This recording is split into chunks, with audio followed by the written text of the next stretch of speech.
And we are live, I believe. How's everybody doing today? You guys know me. My name is Steve.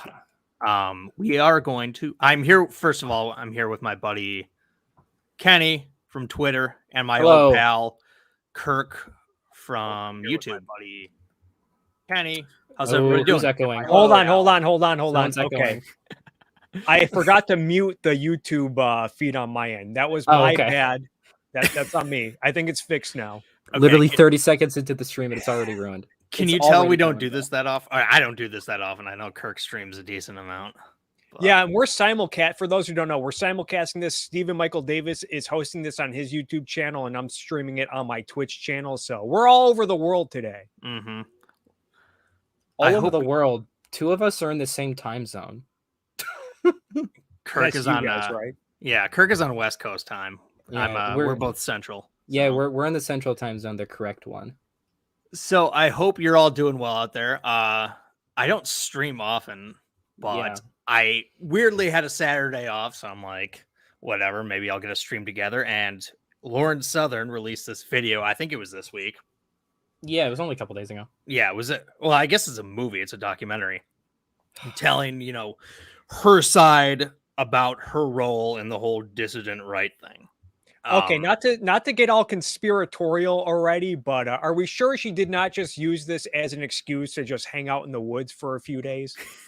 She might have done that. Because it's just her hanging out in the woods talking in front of a camera. Okay. I don't blame her. The area she was in looked very nice. Well, I'm just goofing around. She says she lives in Australia, but I didn't see a single kangaroo in that entire film. So Wait, they live in the desert, bro. What? Oh yeah, I'm pretty sure they live in the outback, don't they? Kangaroos? No, they live everywhere in Australia. Oh, I think you're right. I'm joking as well. Oh. But anyways, so what are your guys' initial thoughts on that film?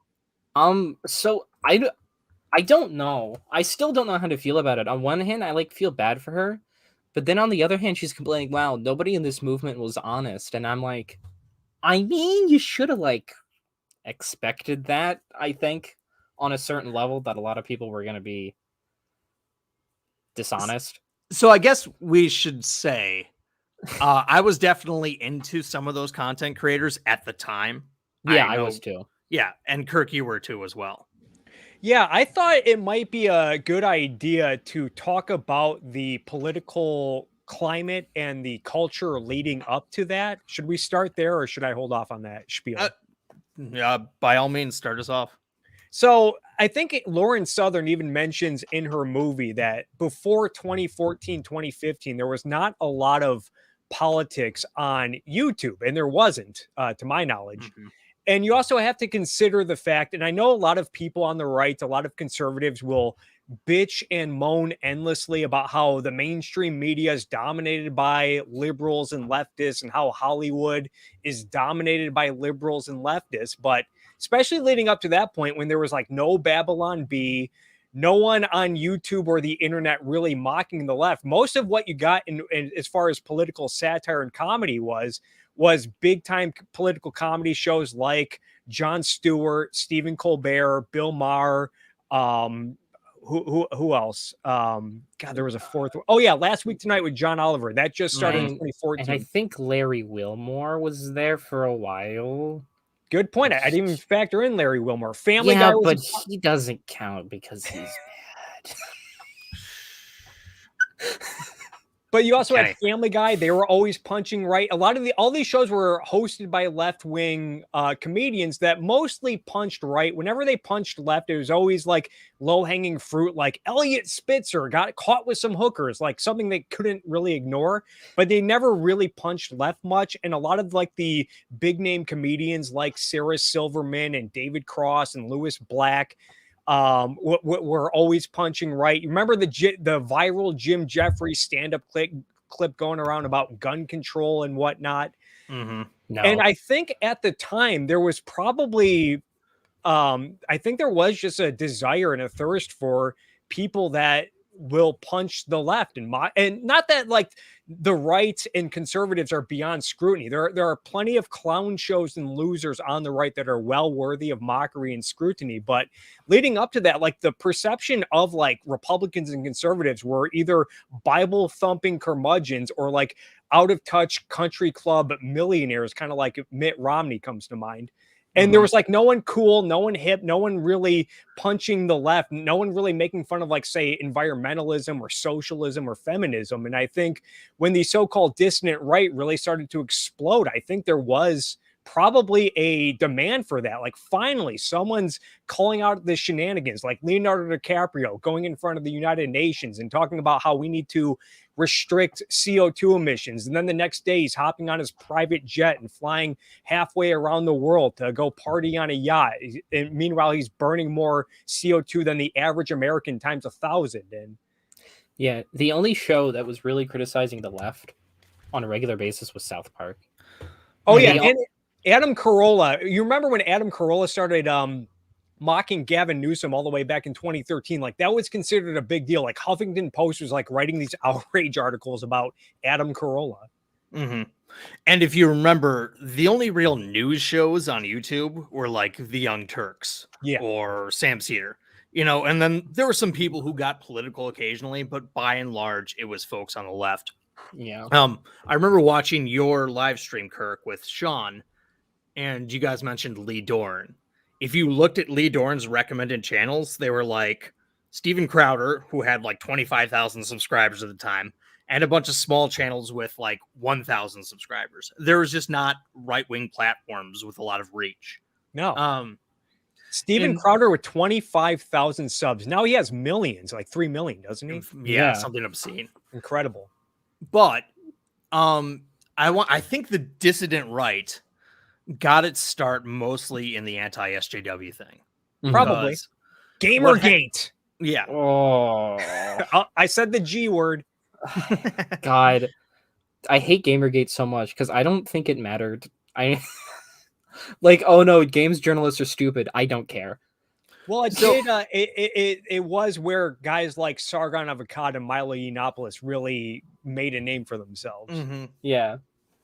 All roads lead to Gamergate, as they say. So you had this big SJW thing in Gamergate because that was a big part of it. Anita Sarkeesian's, her little project that never really came to fruition, not to the extent she wanted it to.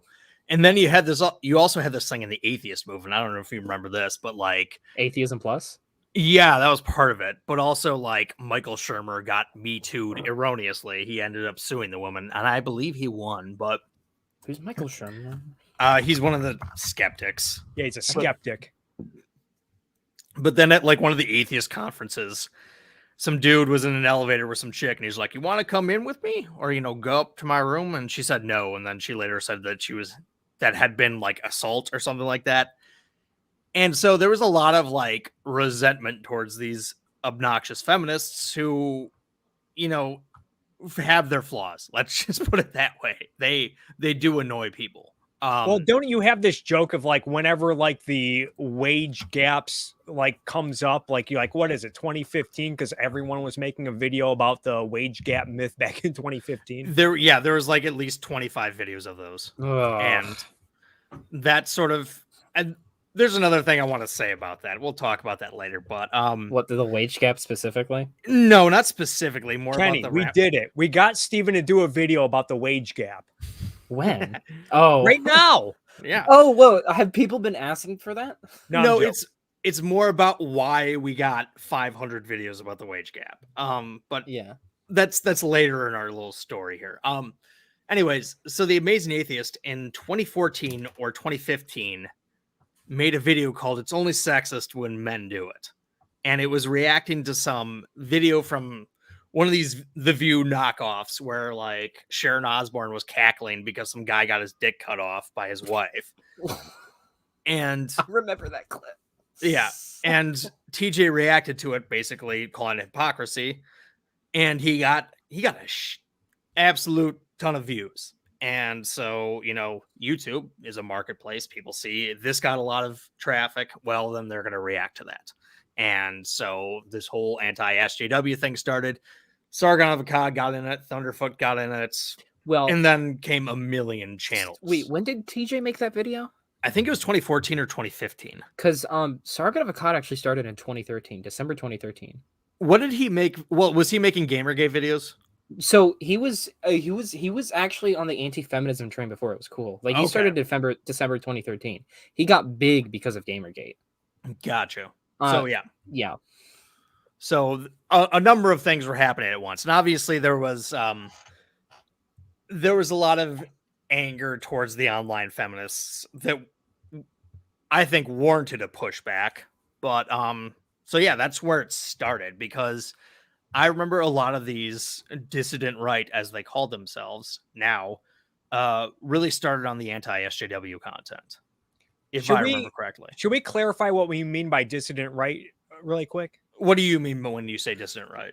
So in general, I think left and right, I think of them as broad coalitions of competing interest groups and ideologies, sometimes in conflict with one another. But I think the left is generally organized around destroying capitalism. The right is organized around opposing the left. Mm-hmm. And I would define the dissident right as just kind of a new trend coalition of people who are mostly interested in provoking and triggering and trolling what they see as the left or the establishment. That's one thing I noticed about Lauren Southern's video is like none of the drama is really over anything ideological. It's not over like ideological disputes.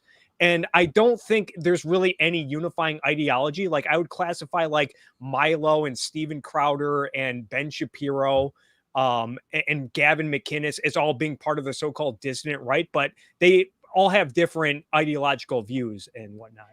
I would characterize the dissident right as people who were upset with how much cultural power the left had and then turned to sort of reactionary politics before like they discovered Curtis Yarvin and those types, I would guess. Because like I want to differentiate between these people and like Jonah Goldberg or whatever. I disagree with Kirk when he defines the left as anti-capitalist, but I would agree when he says people who just sort of don't have an ideology other than owning the libs. So I definitely think that the dissident right is not the traditional right in that they're not focused. They don't care about economics. They didn't, if anything, they were more statist than the traditional right. Yeah. They didn't have neoconservative foreign policy views for the most part.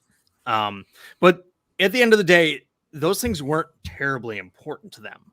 It was more about a cultural battle. And like Kirk said, it was more than anything, it was about triggering these snowflakes. And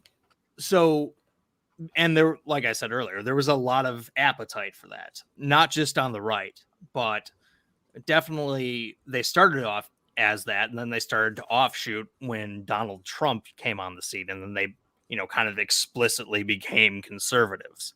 That's when you had the divergence in that anti-SJW community, at least as I saw it. Mm-hmm. Yeah, and you could say that Trump was kind of a manifestation somewhat of that, in that I think the most appealing thing about Trump to many people on the right is the fact that he is provocative and he'll quote unquote fight back and punch and trigger the libs, the establishment. It's not really about like policy or economics or anything like that. Yeah, there might be a lot of people who vote for him on that, but I think generally people who like Trump like him because he is provocative and he quote unquote fights. Yeah. Mm-hmm. Yeah. Sam Harris was once trying to conceive of why people would like Trump despite his flaws. But like the day before the 2020 election, he released like a podcast where he said, I finally found out why people like him. They don't like him despite his flaws. They like him because of his flaws. Yeah. Mm-hmm. And then number two, I think people just sort of like, well, I think the attraction to the anti-PC stuff was kind of like an online thing. Definitely. I think a lot of people were just not liking him at first, but then over time, people just sort of got used to him being weird in terms of like politicians, but they started liking what he was saying. Like, Frank Luntz did a focus group after the first debate, and people said, I don't like how Trump behaves, but I like what he's saying about immigration and stuff. So it was the slow ball of, I like what he says about this, and then it sort of morphed into whatever the hell this is now. Well, I just want to plant a flag here. Obviously, tens of millions of people voted for Trump. Not everyone had the same reasons for supporting him or whatever. The reason why the dissident right seemed to support him is because he triggered people. As you guys know. Like there's this old Onion video from after the 2012 election, and it says Republicans nominate giant orange ball of rage for the presidency in 2016, and I was like, Jesus Christ, they were on the money. Mm-hmm. But that's sort of what it was. And you remember at the time, a lot of the more like traditional religious oriented conservative types were very hesitant and timid to like embrace Trump. They were like, I don't like him, but he's better than Hillary. Mm-hmm. And then after a few years, they really got on board. And, just because like, this is a guy that does not back down. He's not going to apologize. He's going to fight for us. And that's what we really like about it. Yeah, that's exactly what happened in Utah. Like Trump was regularly talking about on the campaign trail, and Pete in his campaign was talking about how like Utah, he was doing poorly in Utah, and he did. He only got a plurality of the vote. Him, what's his face? Evan McMullen. Yeah, McMullen and Hillary combined got 55% of the vote in Utah. Right. So like at first, these people, like Kirk was saying, these religious conservatives were turned off by him, but then eventually that turned around.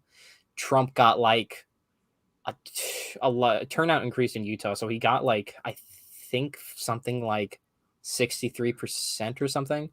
Biden actually got more votes combined than Hillary and McMullen, but the turnout increased so much on the Republican side that Trump ended up winning in a landslide of that state still, which I find very interesting. Meanwhile, just a sign thing. who was on the Trump train from the very beginning? It was Breitbart. Yeah, and what's her face? Ann Coulter. Yeah, I remember on the Bill Maher show when she said Trump would win the whole thing, and then everybody laughed at her. Donald Trump took his cues from her on immigration. Like Donald Trump doesn't care about immigration, but then he read some article by Ann Coulter, and he started pitching this anti-immigration shtick on right-wing radio, and he got a good reaction to it. So he started. Really? I didn't know that. Yeah, he took up that position. I knew he did that sort of with Peter Navarro, where like he just looked up to a guy to say anti-trade. Jared Kushner. Yeah, Jared Kushner. Anti-China books on Amazon. That's how they found Peter Navarro. But so. Yeah, so the online dissident right was early on Trump, and one of the reasons why they loved him so much is because the media is a big purveyor of political correctness, and that was their first go-to against Trump. I remember he said these things that are uncouth. Also, how are we defining political correctness? Just so we know what we're talking about. I don't know. Because I don't know. There's some things that are like considered political correct that were used to be considered politically correct but are now just considered the normal thing you say. So back in the 70s, like police officer versus policeman used to be a big battle or something when women started to become police, but now police officer is like common and it's just the thing people say. I think it's the taboo around criticizing perceived marginalized groups. Mm-hmm.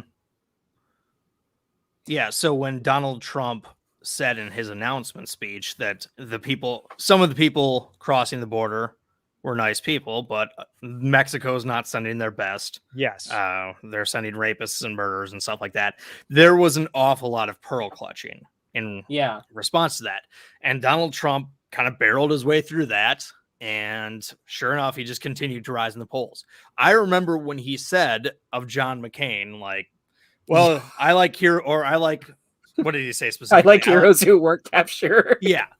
And I'm like, when I heard that, I was like, oh, well, I guess this Donald Trump thing is over. Like, you don't get to insult war veterans in the GOP. But sure enough, as I didn't know at the time, there was a lot of resentment towards McCain because McCain was kind of he was the maverick. He was the guy who'd push back against the conservative right. He was he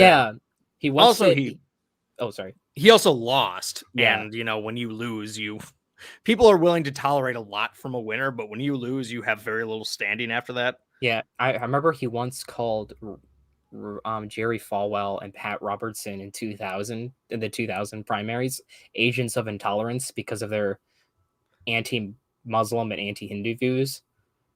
Yeah, and which is like true. Like, I mean, he was right to call those people that because they were very hateful towards just like a lot of people.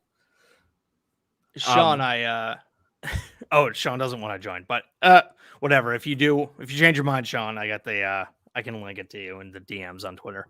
Funny, because when Anyways. I was talking to Sean yesterday, he brought up about how he doesn't like the term grifter, and I actually agree with him. I think grifter is thrown out a lot. It's a term that's abused. But if you watch Definitely. Lauren Southern's video, it's like, no, these guys were kind of grifters. Yeah. Well, yeah, let's be clear here. There are grifters. It's thrown around too often by especially by the likes of the Young Turks, who think that everyone who disagrees with them is just paid off. I think the problem is just the reason everybody calls someone a grifter. I think it's just sometimes it's genuinely hard to tell. Mm-hmm. Right? To meet with Candace Owens, I can't tell. Yeah. I genuinely just have no idea. If it comes out either way she truly believes or she's just using it for money the whole time, no outcome would surprise me. But like, people call Dave Rubin a grifter, but I sincerely believe he's just that stupid. I wholeheartedly die on this hill, gun to my head, Dave Rubin believes everything he says. It's also possible that they genuinely changed their minds, but again, like you said, it's it can be hard to tell. Yeah, but 100% Dave Rubin believes what he's saying. I was disappointed that Dave Rubin wasn't mentioned in the in Lauren Southern's movie. The clip of her on Dave Rubin made it to the movie, but he didn't. I mean, she probably didn't have problems with him. Probably not. At the time, he wasn't on the right too. He was still a classical liberal or whatever. I mean, he was just. I mean, I don't think Dave Rubin has like. Oddly enough, Dave Rubin doesn't get into a lot of drama. Like, the only drama he got into was like when he kept asking Joe Rogan to go on the Joe Rogan podcast again. But like, I can't think of any other time people were criticizing Dave Rubin other than just being like stupid. Mm-hmm. Like, I don't think there was no drama, which is kind of weird. He had some feud with Sarah Hader on Twitter, and Sarah mentioned like even Sam Harris said you've been captured by your audience. So I don't know if he's still on good terms with Sam Harris. Oh no, he's not. I that just reminded me. What's her face? Who's that Russian feminist? Kathy Young. Kathy Young disavowed him too, but I'm not sure if they were ever talking, because Kathy Harris, all the way back in 2018, like a long time ago by internet standards, said, yeah, Dave Rubin's just insane and a tool for the far right. Yeah, and it's disappointing because I was one of his patrons, and I used to try to watch his show regularly, especially if there's a guest that I liked that he had on. And then over time, I think he just became more and more conservative, and just like really, it was clear that he would pull his punches. Like I mentioned earlier about how a lot of left-wing comedians before 2014 would really pull their punches toward the left. I think Dave Rubin started doing that with the right. Mm-hmm. Yeah. I mean, Dave Rubin went on this guy's podcast named Matt Fradd. Do you guys know who he is? No. Matt Fradd is an Australian living in the US who's like a traditionalist Catholic. He went on his podcast one time, and they're like friends, which is weird because Matt Fradd is like, since he's a traditionalist Catholic, he's very not on board with the gays. Mm-hmm. So I'm surprised they talk on the regular and they go on each other's shows. I've actually met Matt Fradd. I hate him. So, anyways, at the beginning of this Trump thing, you had Breitbart, which was very supportive of him. Mm-hmm. Remember who Breitbart's big draw was at the time? Milo Ben Shapiro. Oh no, well, Ben Shapiro quit. Yeah, the Daily Wire. Because of something that happened during the Trump campaign. I think it was Lewandowski. Michelle Fields. He I think like one of his guys like pushed Michelle Fields or grabbed her really hard. Corey Lewandowski, I believe it was. Okay. Who was Trump's campaign manager, I want to say at the time. Yeah, he pushed Michelle Fields, and Breitbart just threw their own reporter under the bus. And so that's when Shapiro actually left Breitbart. And Shapiro was not on the Trump train early on. He did not vote for Trump in 2016. No. And Breitbart at the time, I don't know if they were run by Steve Bannon, and Bannon became Trump's chief strategist. Yes, I believe so. Yes, still not sure what that is though. Basically, he's like in his inner circle. Because like so the Wikipedia article for chief strategist, since Steve Bannon was the only one, it says it's a political consultant, and it's like, I guess that description fits. I think he's basically Trump's point man on how to please the online people. That'd be my guess. Yeah, that makes sense. Yeah, and they later had a falling out, of course, and Trump called him Sloppy Steve, which is hilarious. But yeah, so Breitbart had this guy named Milo Yiannopoulos, and he at the time was absolutely huge. I heard about him when he first went on the Drunken Peasants, which was The Amazing Atheist was on that podcast. Do they still do that? Is that still a thing? TJ's no longer on it, but the other guys still run it. Ben. Oh, is it did he leave because there was personal drama? Yeah, involving a certain individual. Some of you will get that reference. Seamus McBride, AJW is right. You're criminally undersubbed. I'm assuming he's referring to you, Kenny. But oh, it's so true. Follow me on Twitter. I don't have a YouTube channel yet, but I might stop procrastinating and make one. Cool. Thank you, Seamus. I really appreciate that and your contribution. But Milo at the time, and like, I dare anybody to go back in time and not see his appeal. Like, he was quick-witted. He was very funny. He was, he was charismatic. Absolutely. And yeah. I mean, back when I was a conservative, I loved him. And to be fair, like you said, he is still very funny. A lot of figures on the right are just very funny people. Yeah. They're just Nick Fuentes sort of laughs. Most of the time it's because he's stupid, but every once in a while he'll just say something actually funny and I'll feel guilty about it. I do not like Nick Fuentes, but I don't either. I'm just saying.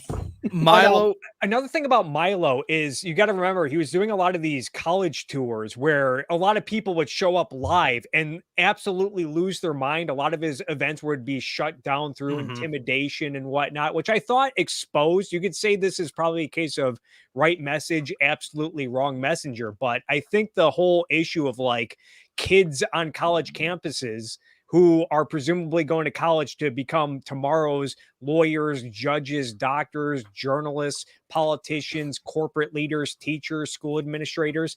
If what we're seeing is that they can't handle debate or disagreement and they're shutting shit down and they're getting really emotional over any political disagreement, that's something to take concern with. Mm-hmm.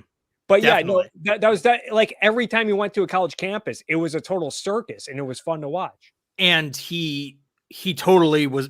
He got that reaction because he was so irreverent. Yeah, and he totally leaned into that. And yeah, it became a self-fulfilling prophecy. Yeah, what was JJ McCullough, if you guys know who he is, pointed this out. But he, in his video talking about conservatism from 2018, he said right-wing people in this era became anti-establishment and rebels when that's usually not the personality archetype of people who become right-wing. Mm-hmm. So at this time it was, how do you say, avant-garde, I guess, to be right-wing. Mm-hmm. Yeah, well, what did Paul Joseph Watson say? Conservatism is the new punk rock. Yeah. We'll talk about him later. And that's why I kind of put Ben Shapiro in this camp, even though there's probably a lot of ideological disagreement between him and others in the so-called dissident right. Was he got big by doing a lot of the same stuff Milo was doing, by going to college campuses and really leaning into the whole meme culture of triggering snowflakes in these Q&A debates so he can get that soundbite that would be turned into a meme that he could eventually retweet and get some followers off of. Yeah. Anyways, Seamus McBride, thank you very much. Very generous. I hated his positions, but loved watching him work, Milo. And I think a lot of people felt that way. He did have cross the aisle appeal. There were liberals and leftists who enjoyed him, centrists, libertarians, all sorts of people who liked him because of his, let's call it what it is, performance art. Yeah. Everybody knew that he was hamming it up, and that was part of the shtick. There was always a debate over whether he believed it or not. Was he just doing this to make money and attention? Well, according to Lauren Southern's documentary, we have a very good answer to that. And it's 100% he was a total narcissist in it for, honestly, not even the money, but just the notoriety. That's what she said. And I still think he believes it, though. He believes what? just whatever. I mean, okay. Recently, recently he got confirmed as a Catholic, so I think he believes at least some of what he says. Do you believe he's not gay anymore? No, he's still totally sucking. Oh, I can't curse. He's still totally like loves men and all that. You know, he's still gay. Okay. He's still living with his ex-husband. By the way, he just says he's a roommate. Okay. Which is like obviously just not true. Yeah, well, okay. So he is insincere about something. He is insincere. Okay. Let me rephrase this. He believes at least some of the things he says. Okay. Maybe not all of it, especially when the I'm not gay anymore stuff. Okay. But maybe well, I do think he liked Trump and has some of those dissident right views. So I remember ultimately his downfall was from the Drunken Peasants podcast. He said some, pedophilia adjacent stuff. I don't necessarily want to revisit that whole controversy. Mm-hmm. And then more stuff came out that supposedly he was doing some white nationalist stuff and, holding hands with Richard Spencer and all that fun stuff. But Lauren Southern doesn't really talk about that. She just talks about how he basically would blackmail people within the movement. With the movement, I say in air quotes. But yeah, so from what I can tell, he never believed any of it. At least that's the impression I got from what she said. And this is another topic I want to talk about, but she was all like, we're going to save Western civilization, which I think is a big LARP, but she seemed to genuinely believe it. Whereas Milo was just about just about the fun of it. Save the West for what exactly? So amazingly, Cenk Uygur has made his way to this oh my god live stream. Fat Brown Buffalo, $5. I haven't written my book yet, but you should all go pre-order it. Fight. Oh boy, is it a book about the Armenian genocide? No, it's a book about how progressives fight and will win. And I'm sure it involves sending money to TYT. Yeah. What does Cenk think of the Kurds? This is totally off topic. Does he hate the Kurds? I don't think so. I think he's said nice things about them previously. Okay, because I know he's Turkish and denied the Armenian genocide, so I was kind of wondering, does he hate Kurds? He loves cheese curds. I do know that. Well, I mean, who doesn't, dude? Culver's cheese curds fucking slap. By the way, Culver's is the best fast food restaurant. I maintain. Nah, it's Chick-fil-A. I love Culver's. Chick-fil-A. I didn't know you hated gay people. I'm sorry to hear that. And it's no wonder you've been bashing Milo. Yeah, homophobia makes it taste better. Mm-hmm. But yeah, so Lauren talks about all this drama with Milo. And I don't know. What do you guys think about that? Well, I think what really does it, I don't know if this really does it, but the whole thing about his white privilege scholarship grant, where he was talking about raising money for specifically white students to get into college and help them with their finances. And I guess he raised a lot of money and none of that money was going to any of the applicants. And then when shit started to hit the fan, I guess he threw one of his employees under the bus and said it was her fault. Meanwhile, it seemed like he was living pretty high on the hog. And the implication I got from that was he pretty much just said, oh, I'm going to raise all this money for white students, I guess. And then none of it made it to them, yet he had a lot of money during this time. And did he ever get charged for that embezzlement? Is that what that is?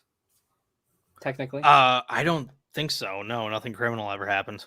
But, you know, going back to what Steven said about, quote unquote, saving Western civilization, yet he can't even honor a scholarship fund that he started. Right. So this is kind of where the hold on. I need to clarify that because I don't want to make it sound like Western civilization and white people are one and the same. They're not. It's more so an issue of him just not living up to his ideals, I guess. Mm-hmm. Well, that's the thing. I don't think they were his ideals. Yeah. And where the dissident right ultimately lost me was I always thought it was a bit of a LARP. And by that, I mean, they talked this big game about free speech and saving Western civilization. Oh, yeah. And like this delusions of grandeur, like I'm saving the world one YouTube video at a time. Sorry, I don't buy it. I thought it was my perception at the time was like these people are just in it to annoy a certain subset of people. Yeah, And it was like a Sargon's liberalists. petition. No, remember his like dumb petition where No. like he just sent it to. So he made a petition to like get rid of like woke courses from universities, but he didn't address it to a specific university. The people who it was addressed to were just American universities, not one university in particular. Okay. And I was like, could you like specify your goals maybe? I don't know, bro. But my perception was that it was always this slacktivism. Like, and some of the claims about how Western civilization was being destroyed, I definitely weren't on board with. I'm not anti-immigration. I'm not anti-capitalist, which a lot of them were. But yeah, they were all like, there's a very big gulf between what they said was happening and what they were willing to do to stop that from happening. Western civilization's dying. Now I need to, troll some bedroom feminist from BuzzFeed and get a bunch of views doing it. Hey, how do I share a picture? I have no idea. I don't use this program often.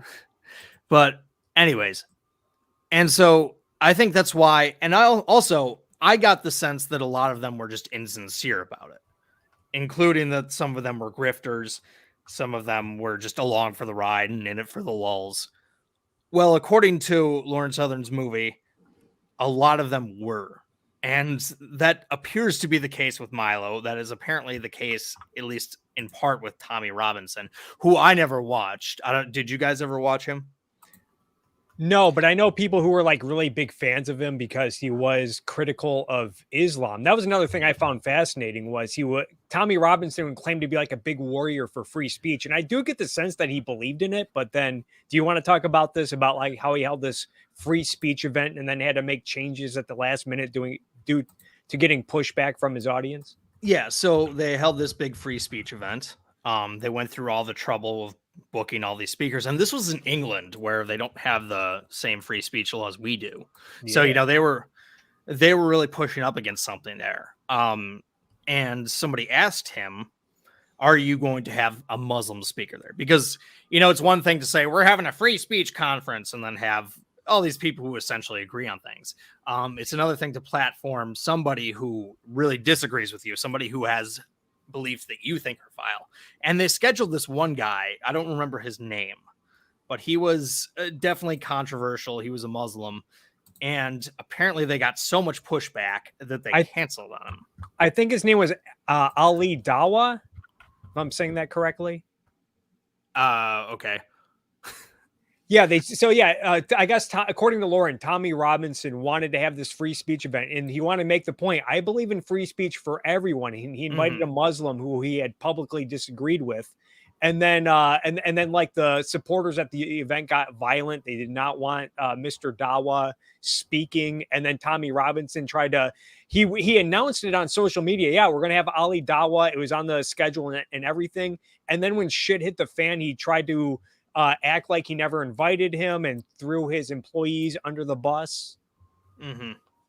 Yeah, and he was caught on video saying that this guy was going to be there, and then totally just reneged on it. Bob the Hun, $5 super chat. You should have Lauren Southern on a stream. Sean can put you in contact with her. You would have a lot to talk about. Would make for a good conversation. Maybe it would. Would certainly talk to her. I don't know. I don't have much time these days, so I'm not going to commit to anything, but it's a good idea. I would certainly talk to her. Thank you for your super chat, Bob. Anyways, that was and also apparently when this guy showed up to the rally, a bunch of the people were like physically ready to assault him and just like saying horribly vituperative things at him. And that was another point at which the dissident right lost me. It's like, it wasn't just like, I don't believe that they believed in the values they even screeched about. So they talked about free speech, but not for this Muslim guy. And that wasn't the only example of something like that happening. That was probably the most extreme example. I can't think of any off the top of my head, but like I remember them applauding when like Christy Winters lost her Twitter account, which is supposedly went against free speech when it happened to somebody in their camp. Well, I remember Mike Cernovich, he made a whole documentary called Censored, and he would claim to be like a big champion of free speech. And I remember him trying to get like Kyle Kalinske and Sam Cedar and director James Gunn like suspended from Twitter and whatnot. He was like really playing like the PC police, like dig up dirt. They said like 10 years ago on Twitter. And let's see if we can get them suspended. We just lost Kenny. I don't know where he went. Uh-oh. Yeah. I think he was clicking away at something. I don't know. Maybe he... Oh yeah, he's probably trying to share a picture or something. Apparently, only I can. He's bad. Send it to my Twitter. I'll see what I can do. Okay, because I have a. All right, because it said I could upload a slide. This is totally not relevant to the conversation. We moved on. You're going through all this trouble to get an image. Well, why don't you figure it out while the adults talk? Okay. Yeah. Okay. Literally, Kenny's not even of drinking age. Kirk and I could be drunk right now legally, and Kenny could not. I could be drunk. Not legally. Hey, I'm old enough. I look old enough. No, you don't. I've seen pictures of you. I regularly get into bars without being ID'd. Kenny is not going to handle lawbreakers on my show. Okay, we're simulcasting this. Remember. Yeah. Oh, sorry. Yeah, you're the only one without a channel. You're not legal drinking age, and I'm not against drinking alcohol. I'm just against illegally drinking alcohol. And Kenny looks like the head singer of Lucas Grammar. Anyways, what? Yes, you do. Anyways, listen. I just don't know who that is. Yes, you do. I've shown him pictures, or I've shown you pictures of him. But yeah, so they talk this big game about Western civilization, and then they'd do like super anti-capitalist stuff, and they'd rail against private property in the case of tech platforms. And I'm like, maybe you definitely don't have my values. Maybe you believe what you say you do, but don't say that you believe in freedom or Western civilization or whatever the hell it is you claim to believe. Yeah. So that really contributed to my perception that this whole thing was a LARP, and I'm definitely not the only one who felt that way. Yeah, like I mean, I used to be in these right-wing circles too, and like something that started questioning me. Like I would see they would call themselves classical liberals or liberals. Yes. Old school liberal. I don't know. They would use some dumb definition of liberal, but like Trump would do increasingly illiberal things under their own definition, and they would just like defend it. And I'm like, okay, you're not serious, or you're in a cult. And I remember Lauren Southern called herself a national capitalist. It's like, and the implication being that I sent you the image on Twitter, by the way. I see that. Yes, thank you. I'll see if I can get that up here. The implication being that, like, yeah, she's all good with capitalism just as long as it happens within the borders of the country she lives in, which isn't capitalism. It's like if free exchange of goods and services with people is good, then it's still good even if they live in different areas. So what you're telling me, Steven, is that you're okay with greedy corporations shipping all of the jobs to China? Yes. Every single job to China. Unbelievable. And that's based. Well, if you remember, life used to be great in the Rust Belt when you could turn a wrench in a factory and live high on the hog off that. Then Bill Clinton signed NAFTA, and now everyone died. Speaking of greedy corporations, Steve, are Japanese corporations less greedy because Japan's been experiencing deflation since the 90s? Well, they need to print more money, like Kyle said. Bob, this is a very important question. Bob the Hun, thank you for the $2 super chat. Lauren Southern or Faith Goldie? Who is hotter? I have not seen Faith Goldie in quite some time, but last I saw, Lauren Southern was hotter. And yeah, I agree. Lauren Southern is still hot even after a kid, which is impressive. Gotta say, it's weird that she was 19 when it all started. Yeah, I didn't realize she was that young. Yeah. And it's like, so, I was a moron when I was 19. I wasn't even like capable of doing the stuff that she did. Like I couldn't speak in front of a camera when I was 19. Or I guarantee, I never tried, but like I guarantee you I couldn't. Yeah. So it's like, it's kind of impressive, her career arc in that way. Dude, yeah, but I'm yeah, like obviously 20 she years didn't... old, and I'm just like, why would you do that at this age? Right. Obviously, you're not going to have the best judgment. And so, Go on. I know there's a lot of her movie was he said, she said, and we got to take her at her word. I guess you should take it with a grain of salt too, Well, or maybe you can't. She did provide evidence for a lot of her claims, if we're being honest. Yeah, but well, from her perspective, like she's like trying to make it sound like, oh yeah, I'm the one that has integrity here, and I'm trying to, like, when she talks about how like she went into Rebel. I guess like Rebel Media wanted to go to Israel on a fact-finding mission, and they were like asking their viewers to donate money so that they can do this like journalistic investigation. And then she found out it was essentially like a vacation tour that they were going on, and everything was like pre-scripted and everything. And when she voiced disagreement with this and said, I don't know if I'm okay with this, then she got fired. And that reminded me, like, that definitely does sound like kind of a grift, if you ask me. Well, and Rebel Media was like called Breitbart North. They're sort of the knockoff Canadian version. Two things. First of all, welcome to Actual Justice Warrior, Mr. Sean Fitzgerald. Thank you for joining us. How are you, Sean? Thank you for having me. I was unprepared and I was going to talk shit, but then you invited me, so now I have to show up for a bit. I appreciate you joining the Tea Party. You have to show up to prove a point. Miles Thurman, 499 Super Chat. Thank you very much. Scuba, big fan. In this topic, what are your thoughts on H-1B visas? Do you consider this in the free trade, free movement of labor category? H-1Bs are, as I understand, occupational visas. So like you come over basically because of your work. I don't like the government managing the labor market as through visas or anything like that, but I don't know immigration law well enough. Maybe they're better than any alternative. Obviously, hold on. So let me get this straight. You're okay with letting everyone in the world come into America to take American jobs? Yes, every single one. Okay, I know, Kirk, I know you're joking, but it is my unironic position. I'm unironically in favor of open borders. Well, I know Steven is because he's a fan of the Milwaukee Bucks, and their superstar basketball player is an immigrant from Greece. Definitely. He took a job that an American. Also, what is it with Balkans and basketball? I'm noticing a lot of that. First of all, he's originally from Nigeria. Second of all, or not Nigeria. Is he from Nigeria? I can't remember. But he's the Greek freak. He was born and raised in Greece. Was part of the Greek military too, weirdly. The Greeks claim him. Yes, they claim him. But now he's a Milwaukeean, so he's ours. But what was I going to say?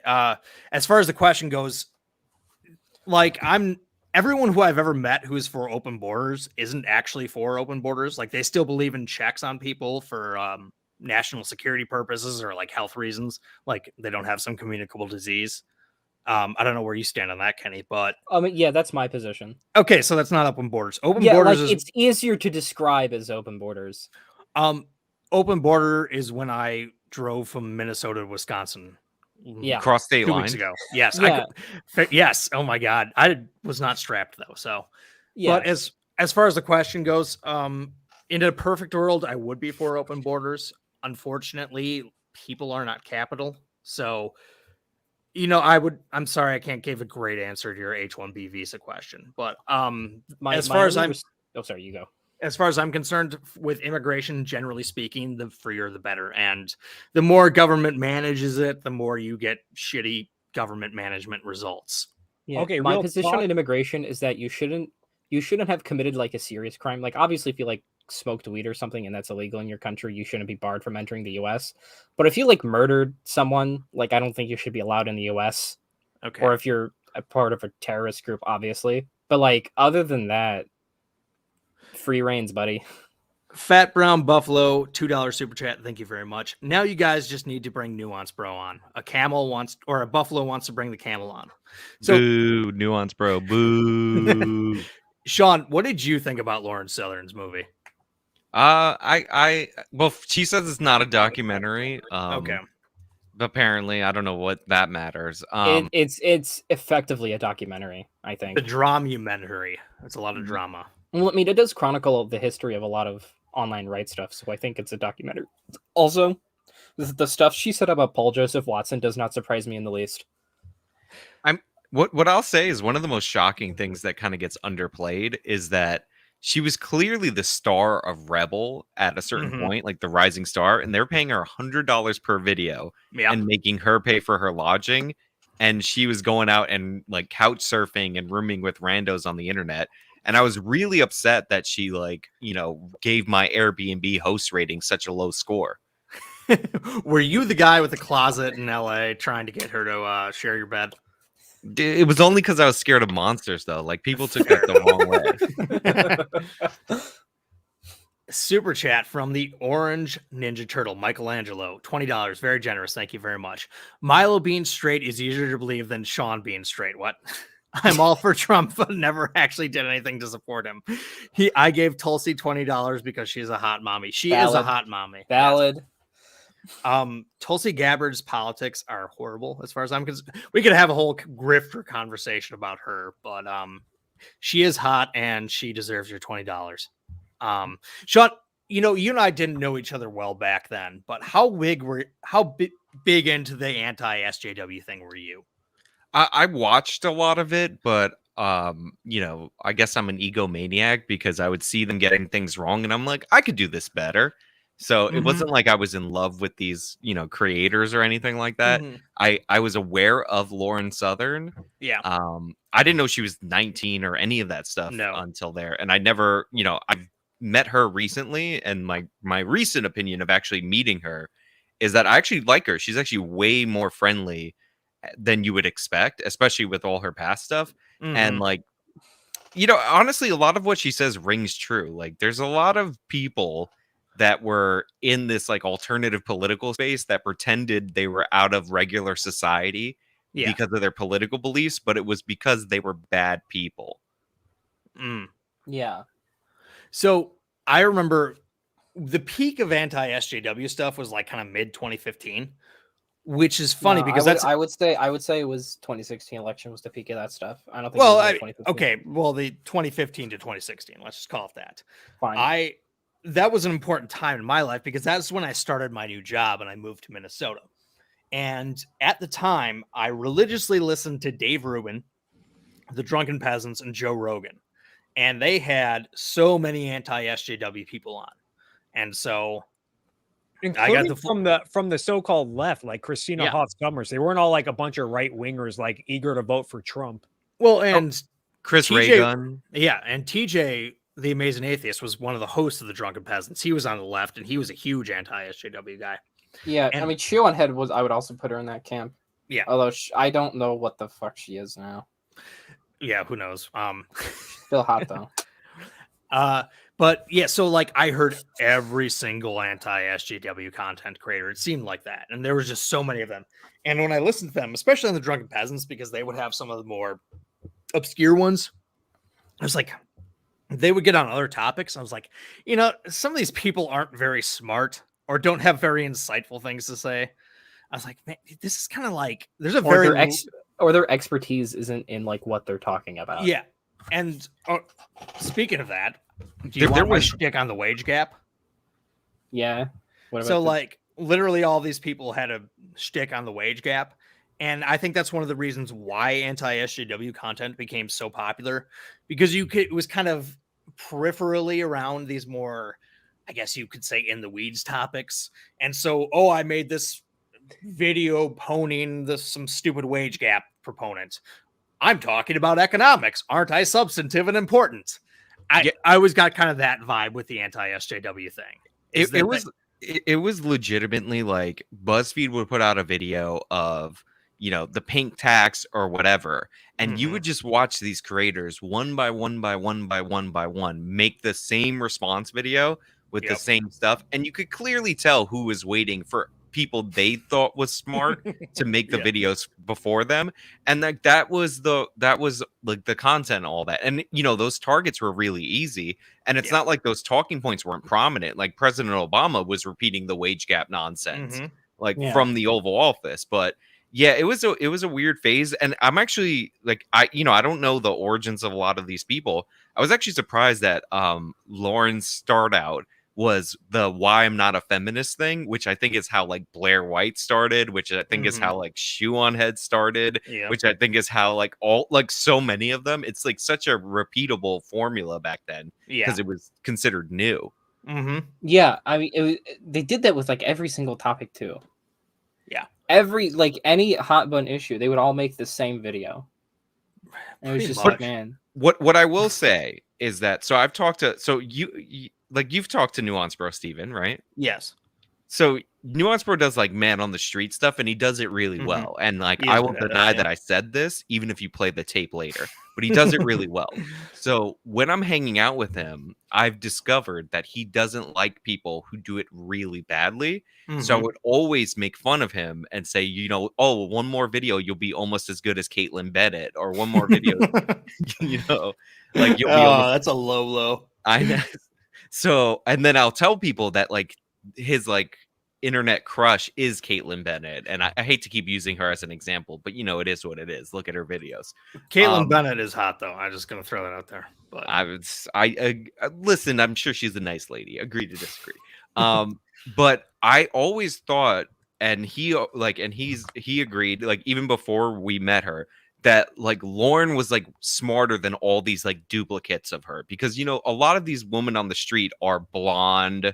They made the same opening video. They're clearly trying to emulate her thing.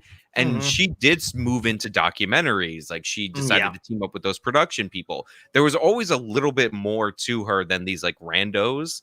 And like I think part of it is that she came in as a naive kid who thought that these were like the rock stars of conservatism, and then they turned out to act like actual rock stars, which is not fun to be Right. around. Yeah. I mean, I also part of the think Lauren Southern got really popular is simply because she looks very pretty. Like she was one of the first to. I think she was kind of right when she was one of the first people to do that talking on the street thing. But it's also because, like, I mean, come on. Attractive women have an advantage in a visual medium. So For sure, Yeah. for sure, the fact that she's conventionally attractive factors in 100%. But if you think about it, there's a lot of people, especially ones that know for a fact that being conventionally attractive and saying like intro to conservatism talking points can make you a lot of money, that do that, and a lot of them have not had the impact. So obviously that's an advantage. Like that's you Mhm. know a bullet in her gun. But like there is more to her than that. Like she can actually argue positions. Like one of the funniest things is when you watch like Caitlyn Bennett. I'm sorry, like I'm sure you're a nice enough person, even though you know you might. I don't think she is actually, but I'm sure she's a sweet girl. But Remember every time when she tweeted she wants the U.S. to become a Catholic theocratic monarchy? Yeah. yeah, I'm Real sure she's. libertarian. I'm sure she's a sweet gal in that regard. I just Yeah, don't want to so keep throwing her true. under the bus. But when she gets a response that she's not expecting in those like interviews, not only does she have no idea how to deal with it, Mhm.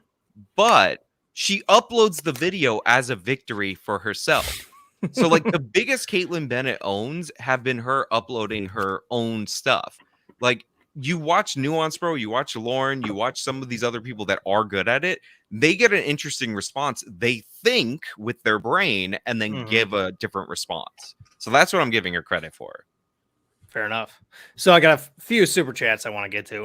Ryan M, $5 super chat. Thank you very much.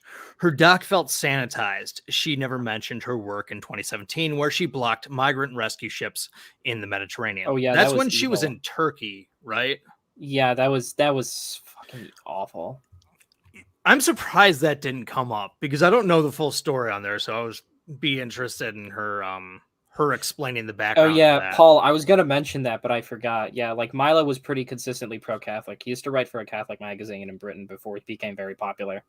Okay, so Paul Kenny's referencing a super chat, $4.99 super chat from Paul Dellinger. I don't want to defend Milo, but he was pretty consistent with his pro-Catholic views for most of his career. Yeah, part of what got him in trouble was like him talking about a certain sex act with a priest. Father Michael.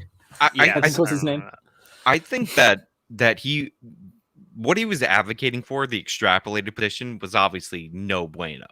But like when he's making fun of his own experience, I actually think that you're allowed to do that. You know, that's part of how some people cope with that. And one of the guys who was on that show with him when he told that story was Paul Zigo. He was one of the co-hosts of the Drunken Peasants at the time.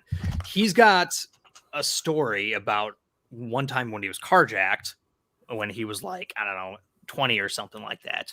And he said later that like part of his coping with the trauma of that was telling the story in a funny manner. Because if you hear him tell the story, he can tell it. He's a funny storyteller, and even a story of him getting carjacked and kidnapped he can make it funny. So yeah, some people do have a sense of humor about things that were traumatic experiences. So, like you said, Sean, I definitely think that his extrapolation of that was not good, but telling the story in and of itself was yeah.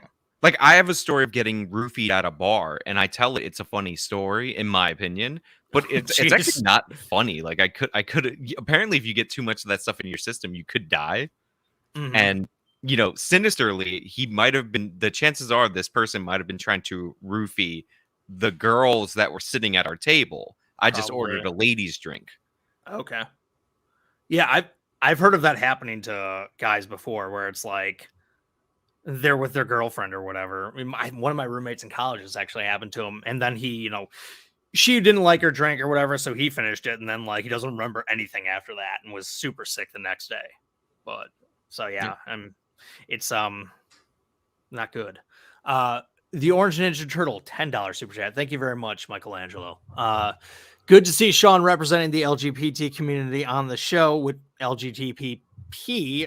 For proud of you, Sean. Who's hotter, Tulsi or AOC? Tulsi.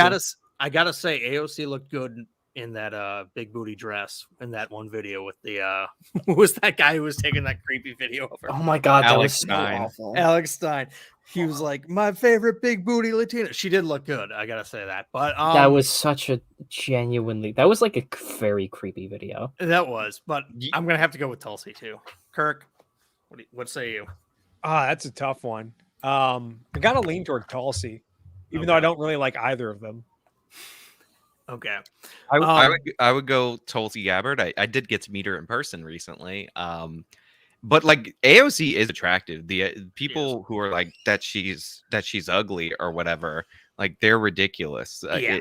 And by the way, Alex Stein, part of the premise of that makes it funny is that I'm pretty sure he's gay. Oh, really? So people are calling him like a sexual abuser. And if you watch Ocasio-Cortez's version of the video, I can't help but laugh when she pans over to him and he's waving at her like a child. Chewbacca's lover. Hey, Sean, big fan. Hunter Avalon is a coward baby. Sure. I think he is. Anyways. What's up with Hunter Avalon? She's Sean's nemesis. Oh, is he? Apparently. Have you met him? Didn't you guys meet in person?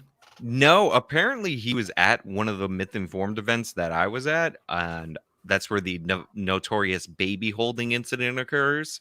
And I just must have missed him. Apparently he came in and out, which makes sense. New father, young infant child, whatever. I have no malice towards Hunter. Like they're in fact, Caitlin Bennett, I don't know why I keep mentioning her.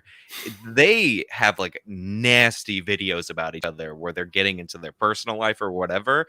And when I made that video about Hunter, like, I don't know if this happens to you when you make a response to somebody, but people who don't like you reach out, don't like the person, reach out and they try to give you dirt. And I'm like, I don't need this. Like, it's so weird. But yeah, so I have no animosity towards him. He's just not very smart. Wasn't Hunter one of those like anti-SJW conservatives for a while and then like moved to the left?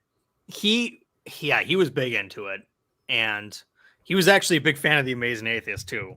But yeah, if you see that first conversation he had with Vosh, where he started to, question the right or whatever, you could tell that like he doesn't know a whole lot past hey, did you guys know the wage gap is bullshit?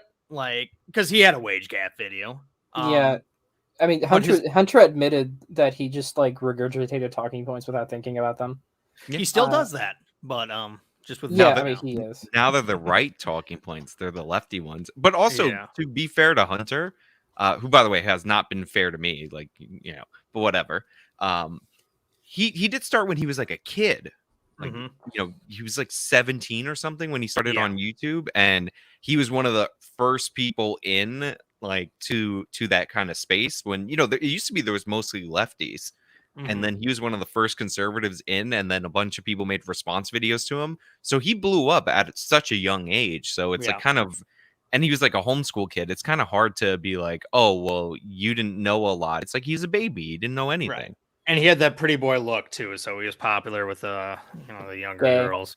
You could tell he's from the gen where like Onision was popular and Shane exactly. Dawson. Yep. Akalan Narayana Swami. I'm so sorry. I'm not going to even try with that. $5 super chat. Steve, don't read it.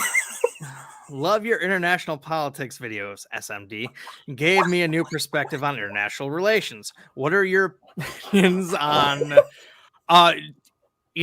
Sam Cedar really seems more into that than I am. By the way, Sean, your video today where you talked about how Sam Cedar was wrong on like the saying that the court overreached. You're 100% right about that. And Sam Cedar basically conceded that point just in a different context, which is going to be the subject of a video I make following up your video. Oh, okay. Yeah. So it was interesting because I saw Destiny said that he did a really bad job, but for somebody who's unprepared, he was basically making the exact argument that Justice Kennedy wrote, where he was like, well, we can't have this go to the court every single time somebody wants to speak. And when Sam puts his idea out there that you just designate who's a media organization, you realize like how bad the critiques of Citizens United actually are. But that ACLU letter, I love it, from 02, where the bill is proposed, or 01, and they're like, no, this is nonsense. The almost all of the criticisms of Citizens United are like, well, it says that money is speech and corporations are people. It's like, it doesn't say any of that. The misunderstanding on that court case alone is just astounding. Yeah, corporate personhood has existed long before that case. Yeah. It's existed in the U.S. since at least the 1870s, I think. Sam Cedar. What else would a fucking corporation be? Good question. Yeah. It's I don't know, a machine or something. But Sam Cedar brought up Michael Moore, and he's like, yeah, with Fahrenheit 9/11, he was clearly a filmmaker. It's like, okay, with his first film, Roger and Me, was he a filmmaker then? Because he doesn't explicitly say in that film, I know Kirk's seen it. He doesn't say, vote for this person or don't vote for this person, but he's clearly very critical of government policies in that. So could he not run that up in, 60 days before a presidential election because that's his first film?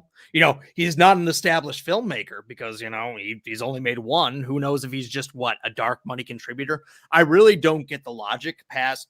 I'm pretty sure it just comes down to Sam Cedar doesn't want to credentialize certain people because he doesn't like their politics or thinks that they have ill motives.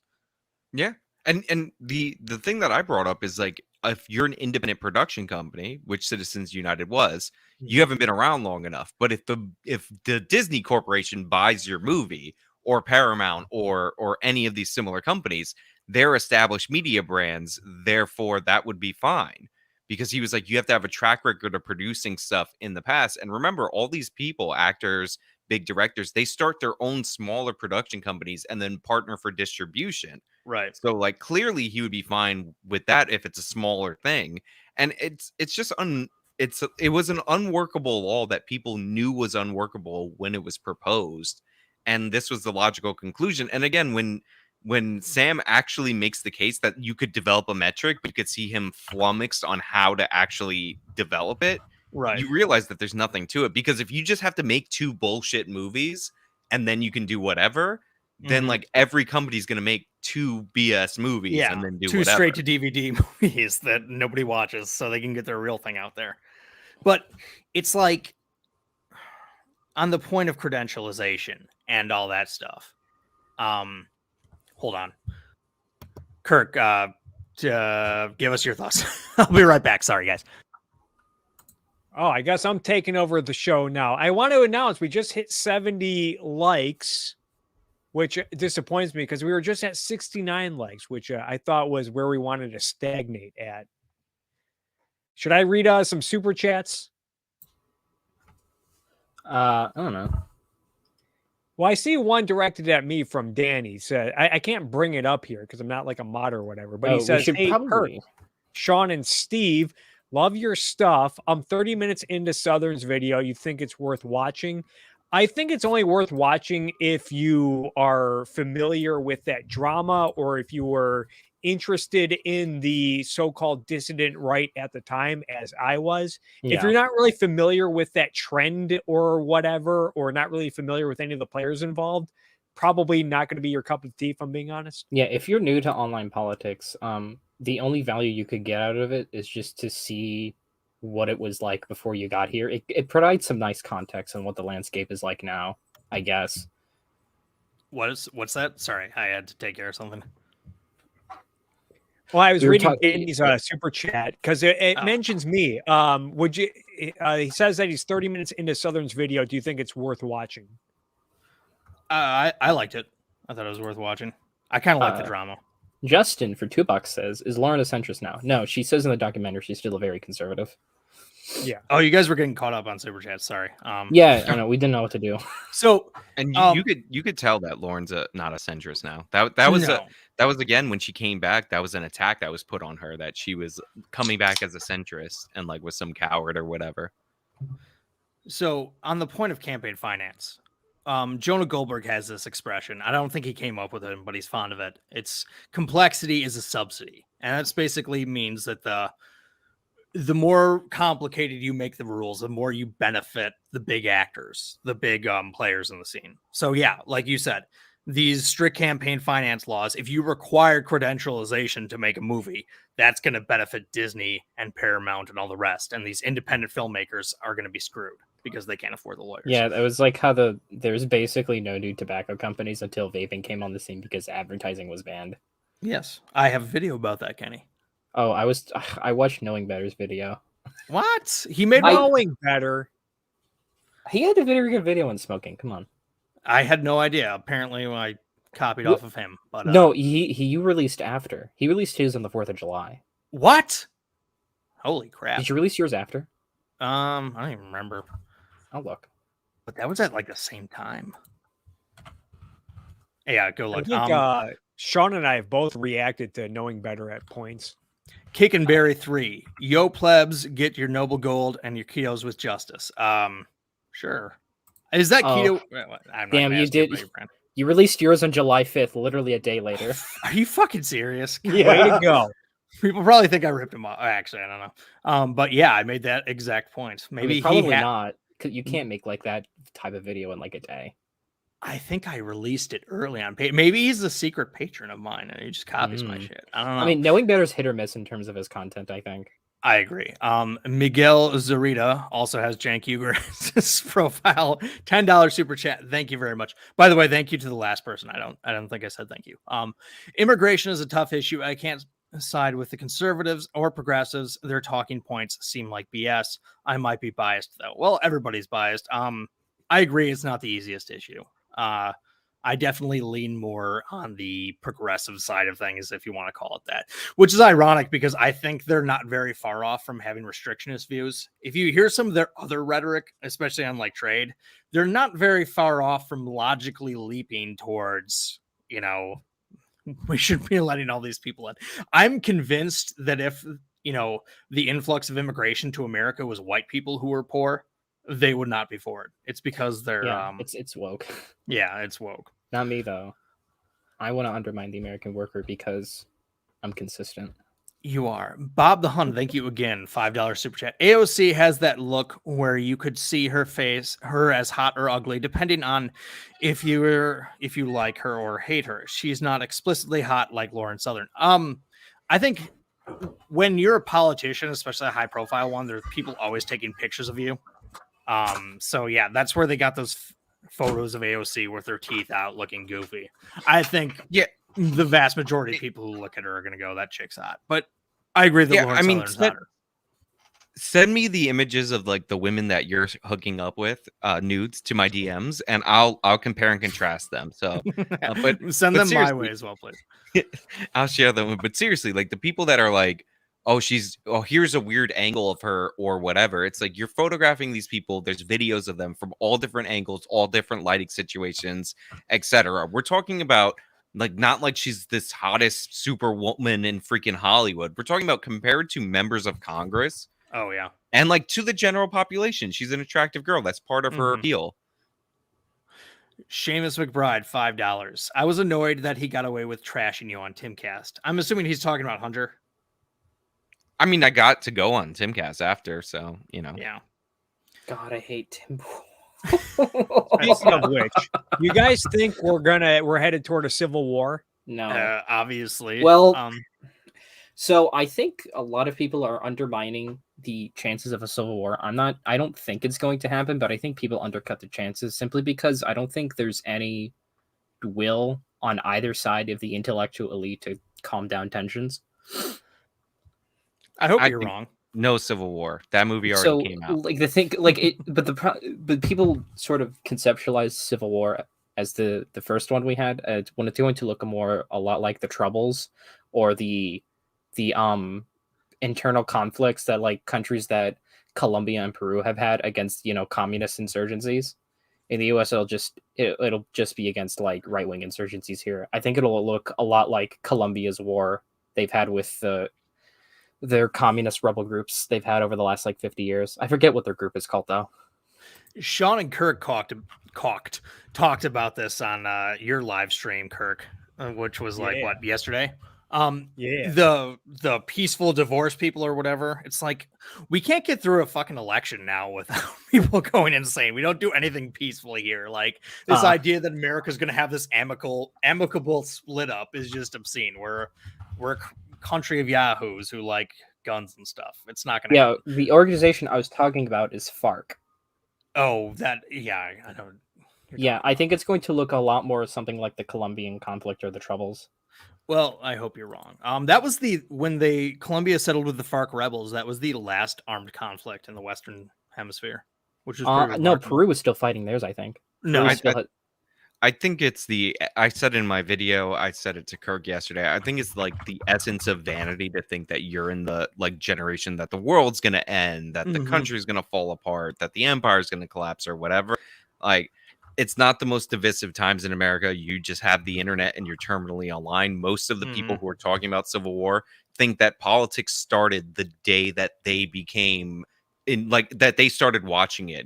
Steven has a great thing about TJ Kirk, where he's like saying that they should have codified Roe. And when I say that, I mean, Obama promised he was going to try and he didn't even try, right? Like if you wanted it. But his point was the Democratic Party wasn't even an exclusively pro-life party, and the Republican Party, pro-choice party, and the Republican Party wasn't even exclusively a pro-life party up until very recently. Like Giuliani was a pro-choice Republican, and he was considered America's mayor. Yeah. They didn't officially adopt the position in their party convention, I think, until the 80s. And even then, there's still a large sect of Republicans who are pro-choice. It's one of the reasons why you get these people like Kyle Klinsky who think they just have politics figured out, and if the Democrats just listened to them, they'd win landslide elections. Yeah, the only thing they're like right on is getting rid of the filibuster, but like other than that won't even like help a whole lot. But anyways, Danny, $4.99 super chat. You guys already talked about this one, but that Chicago style pizza looks very good. No, it doesn't. First of all, okay. I can answer this question and say I think it's worth it. I find it interesting because I wasn't here for that part. Yes, and I would recommend it just also for the fact that like people need to stop looking at these internet people like they're somehow above you. Like they have they it's not even that they have like the same amount of problems as average everyday people. Is a lot of them have more problems. These are erratic people that are like hopped up on Ritalin or whatever. Like I've gone to CPAC and I've seen some of like the Turning Point, Project Veritas crew, like the people around them. And these are the people that will be like, we need to have more morality in our laws. And listen, they ain't acting like that. All right. You are the millionth person to share that exact same story. Yeah. That these are big parties. But so Miguel Zarita, the cheese is under the sauce. This is why Chicago style pizza is a crime. Okay. Yes, Chicago pizza is garbage. First of all, I like New York style Cakes are pizza. garbage. I've had Chicago style pizza. It's good. It's not pizza though. It's a big lasagna with crust. Let's call it what it is. But thank you for the super chat, Danny, and thank you for the compliment. Yes, I thought it was worth watching. Also, if anyone ever plans on becoming a content creator, I would recommend that film to them, just to hammer home the point that here's how not to conduct yourself behind the scenes with other content creators. Here's make what to sure look you out have for. people that you can like trust. Yes. You have to like do extra work in terms of vetting people. Make sure you have people in your normal lives Don't- that are like your friends and all that, so you don't seek that out with all these people, because they can't blackmail you if you're not super personally invested with all these people. Yeah, like I've made friends on here, a few of them here tonight, I'm glad to say. But yeah, have like touch grass, as they say, have connections with normal people who aren't super online. This is life advice portion of the stream. But and remember, if somebody is like friends with you, or if you become friends with people because you think they're going to help you in your career, like those are the same people that are going to not help you and attack you when they think it's convenient for your career. So really separate yourself. Unironically, for this topic, read Aristotle and his writings on friendship. Like they're actually really good. Kenny getting all philosophical. No, literally, no. Like there's like friendships of virtue, friendships of usefulness, and friendships of virtue or whatever. Okay. Cool. Yeah, like they're very it's actually unironically good life advice. Like it's not. I'm not trying to opine. It's very something. I'm just messing with you. I know. I agree. Some things don't change in like 3,000 years of history. Definitely. Justin Jordan Peterson over here. Justin 199 super chat. Thank you very much. Is Lauren centrist now? We already talked about this. No. She does concede some points that I think were worthwhile in her documentary. She talked about how like that one creeper, Sean, invited her to sleep in his bed or whatever. And she's like, yeah, the feminists kind of had a point. It was just like in this mountain of bullshit. If they just weren't on so much other nonsense. I'm surprised she even conceded a point to them, if I'm being honest. Well, I think that's a sign of maturity. Unfortunately, some people will look at that as like, she's a sellout. Yeah. Listen, isolated incident, and again, I was afraid of the monster in the closet. There was nothing nefarious about it. Chewbacca's lover, $5 super chat. Thank you. Why are so many right-wingers anti-American now? I don't agree with Steven on everything, but he's pro-America and not blaming it for everything. That's a good question. I know a lot of them are... That's always been a thing. There's this there's this Mad comic from like 1968 where it's like this. It's a something he's called like the super patriot. And he's like, oh, I hate liberals, intellectuals, college kids, young people. He just lists off all these people I hate. And then the caption is, this guy claims to love America, but hates 96% of it. And it's still relevant today. I think he was trying to make fun of like Barry Goldwater or something. Okay. There are a few reasons why that might be the case. Kenny, you kind of got it one. Like, I remember Dinesh D'Souza wrote this book back in, I don't know, right after 9/11, where he's like, yeah, the Muslims hate us because we like gay people. And so I think they look at some of more of the left-wing culture and they're like, and they sympathize. I don't want to say sympathize with our enemies, but they kind of sort of do. It's why you hear from these Putin fans when the woke stuff comes up.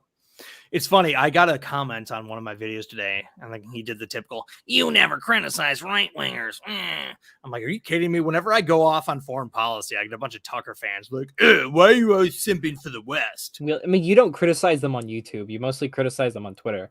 I do criticize them on YouTube. Yeah, but like you do it more so on Twitter. I think that because it's like that's why if you like only saw your YouTube channel, I could definitely see why that guy got that impression. I don't have anything to add, Cameron Sinclair says with a $4.99 super chat. I just like AJW, Kirk, and Steven. Thank you. I'm sorry you don't like Kenny. Screw you. But... Screw you. Is it because I really like open borders? Is it because I like open borders?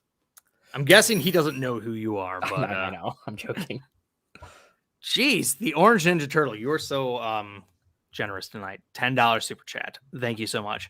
Do you guys ever get the impression that Chunk and Anna are having an affair? No, they're not. No. I've never had a mommy kink, but I bet Tulsi makes a mean bowl of mac and cheese. I don't think she has children, but she is does of not. that age. Yeah. No, I don't think that Jenk and Anna are having But an affair. speaking of Tulsi being a mother, remember when Stephen Molyneux was like, "Hey, Tulsi, your eggs are running out. The clock is running out for you to have children." I That bet was growing up in really Hawaii would be creepy. so much fun. Ew. He did the same thing with Taylor Swift. God, he's so weird. I'm surprised she didn't talk about Stephen Molyneux in that video at all. Well, apparently he was he delivered on his agreements in that speaking tour, which whatever else is true, you got to give him props for that. You know, he lived up to his end of the deal. Or maybe he harvested some eggs for her. You know? Ew. I just got this image of Jank on top of Anna, and it's disgusting. Did you have to share that? somebody made a Photoshop. They took a picture of Anna with her husband, where his hands on her butt, and they photoshopped Jenkin. And some people thought it was real. I thought it was real too. Oh my god! It was a really well done Photoshop. Whoa, was it? Yes. Speaking of Jank, he just gave me a super chat here. Fat Brown Buffalo for $5. Thoughts on Crenshaw? He gets a lot of hate online, but he actually goes to the liberal shows to debate, and even calls out right-wing populist nonsense. I do like that about him. When I listen to him on Rogan, I think he's mostly correct. Yeah. He gets in a little bit into the cringe performative side of things when he does. He talks about his service, which I appreciate his service. He was a Navy SEAL, and that's no small thing. But like that stupid commercial he did where it was like, oh, he's got to go in, and it's him skydiving or whatever. I also, he still is not very explicitly critical of Trump.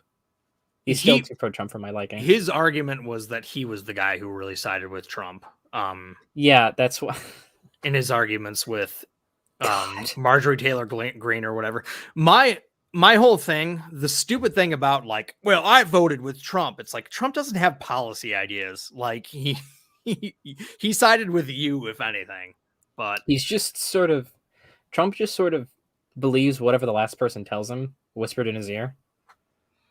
This is true. One thing I really like about Dan Crenshaw is he seems to understand America's founding. Like I remember when he was on Joe Rogan, he was talking about like John Locke and his influence on the founding fathers, and I think that's pretty crucial in today's political climate. Yeah, he's not perfect. I definitely have some disagreements with him, but I think he's definitely one of the better people in American politics. And I think you can kind of take this back to like why so many people on the right are anti-American. And I think it's because a lot of people on the right, when they think of America, they just think of it as a big family, like a big collection of people on this patch of dirt. They don't really think about it in terms of ideas and the founding principles. You know what they think? You know what they think when they hear America? They picture that Norman Rockwell painting of them like carving up a turkey. That's what they think. Well, they think a little too much freedom leads to like degeneracy. Like they blame like the drag queen story hour on liberalism. Like, oh, we can't have too much of this. So they were never really on board with, to the extent that they were. I think a lot of it is just a convenient lip service. But I also think that the neoconservative response to 9/11 made a lot of people on the right very cynical about foreign policy and very untrusting of institutions. So they just make a big package deal in a sense. Probably, this is just my suspicion. Or speculation, is that they conflate a lot of like American institutions with the so-called establishment and whatnot. I think whenever the Iraq war comes up, I think of my stepdad, who is a conservative, and he very much went all in on the Iraq war, and a lot of other conservatives did. They were very much rally around the flag, back George W. Bush. And we know that conflict did not go well. It did not end well. So I think there's a great deal of humiliation, and I think a lot of them feel like, so I put my reputation on the line, backing up this war for these people who were ungrateful for it. That's how they view a lot of the Iraqis, because, you know, again, there were people in Iraq who did not like that America was there. And so I think they feel really burned by that. So I think that's a lot of the anti-foreign policy, anti-neoconservative sentiment. Yeah, a lot of people's brains have been fried in terms of their foreign policy beliefs by the Iraq War. This is true. Hurt Republican cohesion more than Trump is what I will always say. Yes. You're probably right about that. No, you're definitely right. George W. Bush didn't have a cult of personality around him. Yes, he did. Yeah. He did. big Okay, time. fine, whatever. You were alive for that. I wasn't. Yeah. Okay, I was you alive. ever- I was like 3. Yeah. There was a He- documentary during that. I think this was like kind of explains the rise of the new atheist movement temporarily. Like, you guys remember that documentary called like Jesus Camp or something, where Yes. like they're at these like evangelical like education camps, and they're like praying to like a cutout of George W. Bush at these. I remember assemblies that, and yeah. shit. Donald Trump gets a lot of people talk about how he's a television personality and about how much of his public persona, kind of like Milo Yiannopoulos, who we mentioned earlier, is performance art. People don't talk about how a lot of that was true with George W. Bush as well. My favorite writer, Kevin D. Williamson, is from the part of Texas that George W. Bush is originally from. And he's like, yeah, people don't talk like that. Like, oh, gee shucks, I'm a cowboy. Yeah. Like, a lot of George W. Bush was leading into that, country music fans type of stuff. And it really worked for him. And he did have a cult of personality. Just, it was a little bit different than Trump's or Obama's or Clinton's. Yeah, I think that all came to a screeching halt in 2008 with the financial crisis, because I think there was like this perception of like, oh, well, at least he's like tough on foreign policy. But I think even by then that was starting to wane a lot. And then like once the financial crisis hit, like I think a lot of people just said, okay, this guy's a disaster. Yeah, and then especially at the bailouts, when he's like, we have to subvert free market capitalism to save free market capitalism, Yeah. something akin to that. He said, I think that pissed a lot of people off. Man, in an ideal world, we would have just let GM fall. Justin for 199, thank you for the super chat. I'm surprised Peterson wasn't mentioned. I don't think they hung out. In Lawrence Southern's documentary, I don't remember. I mean, talk about another guy who, I believe Peterson believes what he says, but Are we talking about Jordan? yes, Jordan Yeah. Peterson. Jordan Peterson pops up in there. She's like, I was one of the first people to interview Jordan Peterson. Well, did he? Must have been in passing, because obviously he wasn't emphasized like Tommy Robinson or other people were. Yeah. Listen, I gotta like run in 2 minutes. My food got here and I'm hungry. All right. Okay, before you go, Stug gave us $10 super chat. Thank you, Stug. Sean won't debate Doomer. Who the hell is Doomer, and why won't you debate him? Doomer refuses to debate me. Okay, So let's get that clear. gotcha. Doomer, cool. Let's see here. $5 from Bob the Hun. Once again, thank you. Sean, on your Twitter, you said Jon Stewart always had an unearned sense of moral superiority. What did you mean by that? Feel the same about Bill Maher. Well, I mean, it's pretty straightforward. Like, Jon Stewart is not like this better, like holier than thou figure. He's somebody with like basic, well, it used to be like very basic lefty takes that actually hides behind the fact that he's a comedian whenever people call him out on it, so he doesn't have to have accountability.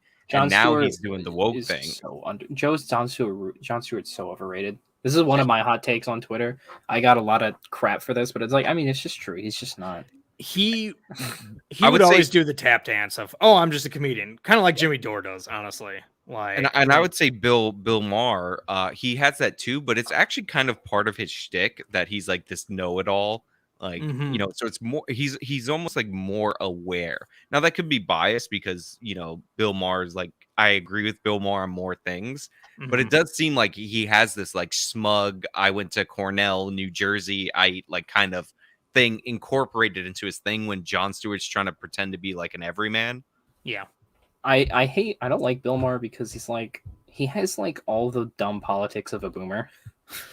Want to hear one weird story about Jon Stewart really quickly? Sure. Remember when Anthony Weiner was having that scandal and like some of his photos of like him in his underwear were out there? Jon Stewart defended Anthony Weiner and he said he was his roommate. And like, he's like, believe me, he's like, if you're rooming with Anthony Weiner, you knew for a fact that wasn't him, which, considering that it is him, is like such an awkward defense that like for Jon Stewart. And I just wanted to leave on that note that he was trying to defend Anthony Weiner by talking about his wiener. I remember that, and I thought he was joking about that, but you could be right. Maybe Anthony Weiner got penis enlargement surgery or something between the time they knew. No April, $1 super chat. Are you out of here, Sean? Yeah, I'm out of here. Later, guys. All right, Bye. take care. Thanks for coming on. God, Hold on, guys. Hold on. Goodbye, bitch. Yeah, that's Sean guy. Ali2567, $4.99 super chat. Thank you so much. It's odd that some people on the right call Crenshaw a rhino when he has basically the same voting record as It's Ted not Cruz. odd. It's not odd. It's just what determines if you're a rhino or not is how much of a Trumpy you are. Miguel, yeah, that's true. It's more of a. It's really that simple. Yeah. I happened to watch a 2016 Democratic presidential debate from their primary, the one where they rigged it against Bernie Sanders. And there was a ton of, oh no, I sided with Barack Obama on this. I sided with Barack Obama on this. Barack Obama liked me. Like, that wasn't just a thing in 2020. It's Barack Obama definitely has that pull in the Democratic Party. He's a little more subtle with his touch on it, but he has a little bit of the Trump action going on. Miguel Zarita, $5 super chat. Will there be a presidential tier list, or are too many just meh? Kirk, you did one of those. I'll make one right now. Yeah. I haven't. I just don't know enough about James Buchanan to do one, but I would have very harsh. Like, I think I have like 20 in the bottom tier and like 1 or 2 in the top. So yeah, we've had some pretty bad presidents. We've had a lot of bad presidents. Mm-hmm. And then you got guys like William Henry Harrison, who was a president for a month, who we really can't rate in any meaningful sense because he didn't do anything. Yeah. Anyways, I don't know. You guys got anything more to say about the film or any other topic? We kind of meandered, but that's fine. We did. I liked at the end when she was wrapping it all up and she said something along the lines of that all these people, or the dissident right, was meant to fail because the world is a just place. And I thought that was kind of a positive view. A lot of people in politics especially have like a doomer view, very pessimistic. Oh, is this civil war? Oh, it's the end of the world. I know we were kind of talking about that earlier, but I think I think that's kind of a positive. Maybe I'm reading way too much into that quote, but I'm like, yeah, that's a pretty good line to end the movie on. I wonder if this is just something true of online movements, if you can call them that it takes a big ego to think, hey, I could be a content creator. People are going to want to listen to what I have to say. That's true of myself. I'm sure Kirk would acknowledge that's probably true of him too. Yeah. Everybody's got a big ego who's in this space. If you get that many big egos trying to push towards the same thing, I wonder if these conflicts are inevitable, because we see some of this with the online left too. In fact, we see a lot of it. What the force the vote thing, was that really an effort to get Medicare for all, or is that an exercise in vanity for Jimmy Dore to be the leader who's pushing to change the world? I have my answer. William Henry Harrison is the best president. You take it back. Stug for $5. Thank you. Is that because he only did it for 30 days? You might be right. Who's your favorite president, Kirk? George Washington. George Washington, good pick. Kenny? Abraham Lincoln. Okay, fair enough. Good. Conventional choices, but good. When researching that video, the one I was most surprised by was Grant. I was like, after reading into him, there were a few things he did I did not like, but overall, I'm like, this guy was a pretty positive, good president. Yeah. So was Rutherford B. Hayes. Interesting. He was based. James A. Garfield was good, especially. He was very progressive in terms of civil rights issues. Even Rutherford B. Hayes steal the election? Was he unironically, yeah, kind of. He was the guy who got elected because of that compromise. Yes. Because, something that surprises me about American history is that we did not get rid of the Electoral College after that election. It's genuinely amazing to me that did not happen. Yeah, I don't know. It only takes a constitutional amendment. Easy. Well, yeah, but the thing is, but at that time, both parties could easily win the popular vote, right? Samuel Tilden did, and Rutherford B. Hayes is, you wouldn't be necessarily disadvantaging one party over the other, and it almost caused a civil war. So like, I'm just sort of surprised that like nobody was like, hey, maybe we should just like get rid of this. Chauncey Stewart, 30. I don't know what currency that is, but thank you regardless. Did you listen to Kyle's interview with Pearson? I did. You know, it's a rare instance where I agree more with Kyle than I do with his interlocutor. Oh, it's Taiwan. That's Taiwan's currency.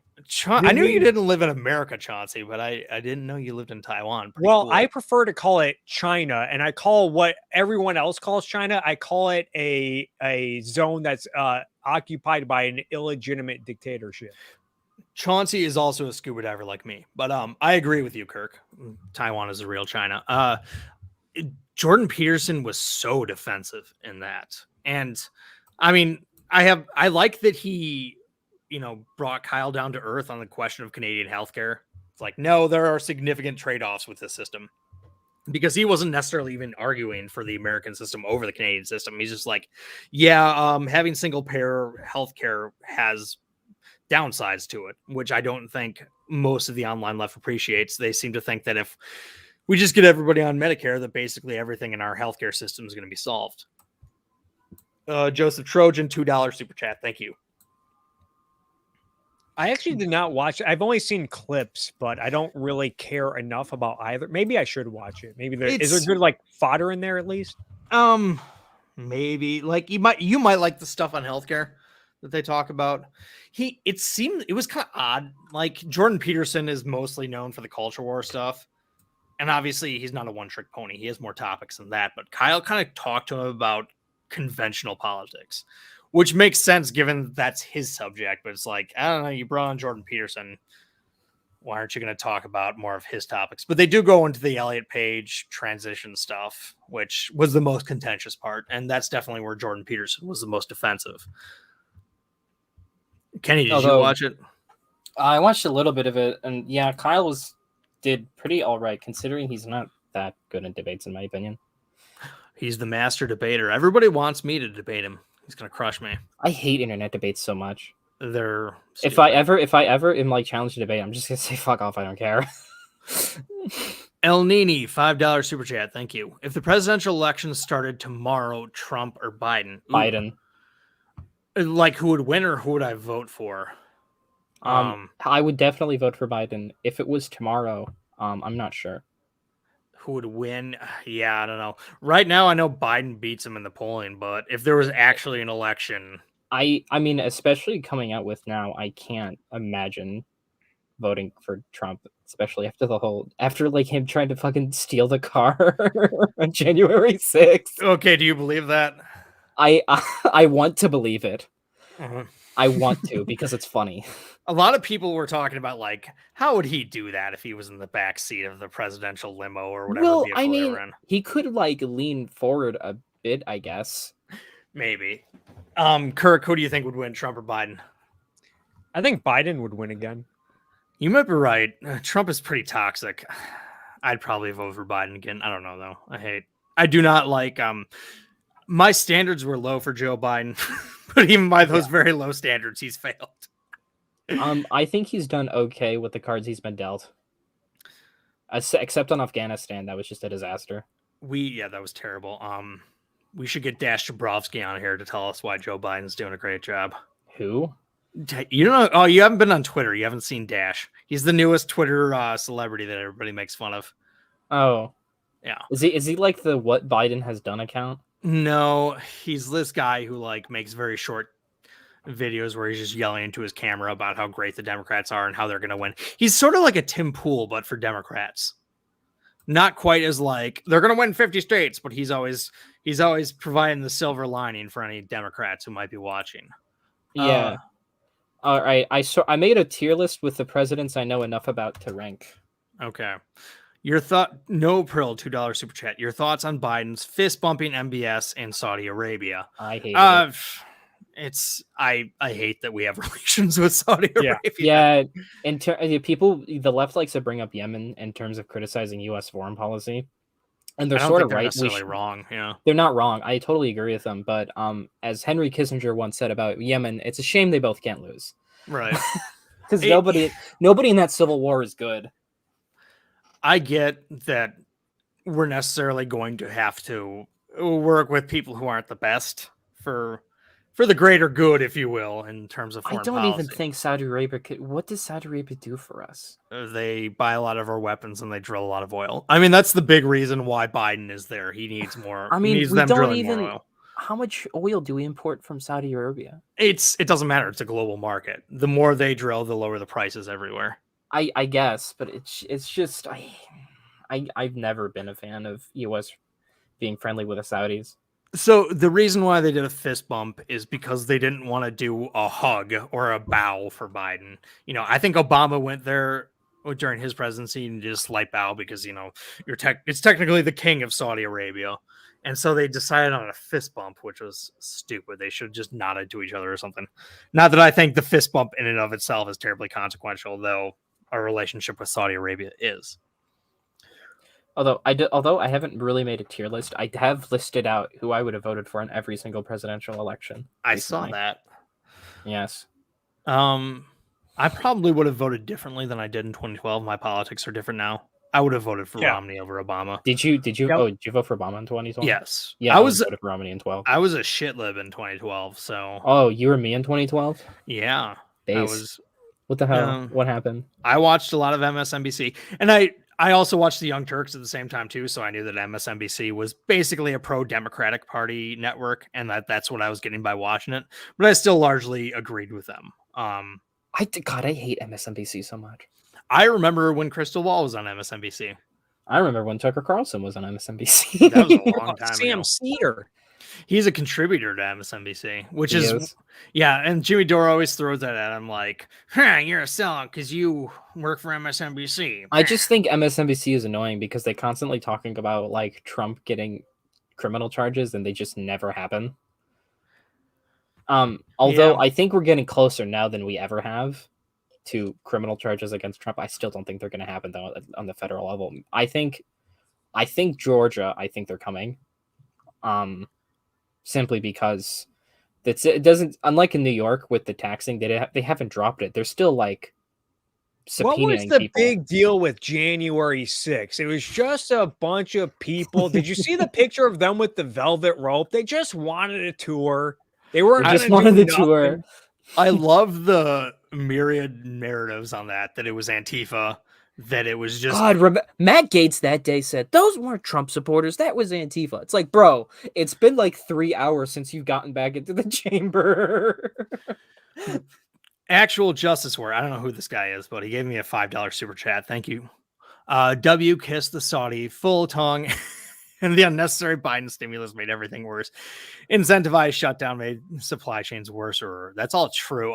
W also held hands with the king of Saudi Arabia. Literally, they were. I remember. Wasn't Trump dancing with the whole family when he went there? And then they touched the globe, which is probably why we got the coronavirus. I remember one time the Queen Elizabeth drove like the Saudi king or something. And that was really funny because women are banned from driving in Saudi Arabia, and she just did that to mess with him. Justin 199 is Bronze Age pervert part of the dissident right? I'm sorry, I don't know who that is, Justin, but thank you for your super chat. Yeah, so I don't know. Bronze Age perverts more anonymous. They might be like more into online trolling, but it's a pretty anonymous guy. Like even wrote a book under the name Bronze Age pervert. So I don't know if I would classify them as like a provocateur tool, like going out in public, but maybe online. Yeah, I genuinely don't know who that is. So what is that? What does this person do?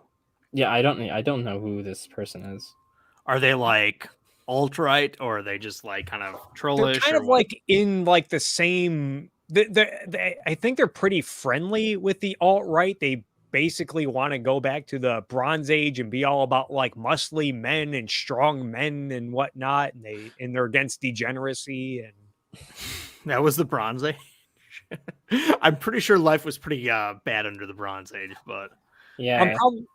I'm probably mixing up the details, but yeah, they're kind of like in that line of like traditional conservative nonsense. Okay. The trad cons. I love the you and Sean were talking about nostalgia. and Yeah. what's his face? Fucking, why can't I remember his name? Bald guy. Oh, you have a bot in the chat, dude. What is he saying? Naked HD XYZ RAI. Help match you find the perfect match. Oh, what are you talking about? I want to find the perfect match. Anyways, there's a book called Fractured Republic. The guy who wrote it, I cannot remember his name. But he talks about how nostalgia is this serious problem in the United States, which is true on both the left and the right. And I say this as someone. Speaking of nostalgia, have you seen Casual Historian's video on 1950s nostalgia? Yeah. No, that sounds interesting though. No, it's a very good video. It came. He did it sometime a little after you talked about the nostalgia. No, it was like it came out recently. So let me link it to you. He talks about why the 1950s were economically prosperous. And it's a very interesting video, and he just sort of debunks nostalgia across the political spectrum. The old saying is that the right wants to live in the 1950s and the left wants to work in the 1950s. And for the YouTube people, I'll link it to you guys because I highly recommend the video. You know, I think in politics nostalgia is bad. But in my personal life where I get my entertainment, it's a lot of nostalgia. Like I play the video games I played when I was a kid. I watch the movies I did when I was, or like that's not exclusively what I watch, but that's, you know, I enjoy lots of stuff when I was a kid, which I think. Oh my god, dude! I still play GameCube games all the time. WR Winter mentions, how about Kirk showing his 1950s nostalgia video and said, yeah, I made a video in response to John Doyle, one of John Doyle's videos. Oh my god, I fucking hate John Doyle. Yeah. But no, I think that's like, what Steven said, the right wants to live in the 1950s. What they like about the 1950s was that, you know, when you think of the 1950s, you think of like Leave It to Beaver, small town America, for like, you know, nuclear families. Everyone has a car. Everyone has a reliable blue collar union job and whatnot. Yeah. Everyone's going to church. It's all quiet, not fun, kind of boring. Yeah. Also, nobody, the right doesn't like it when you say this, but the nuclear family is actually a pretty modern invention, all things considered. Yeah.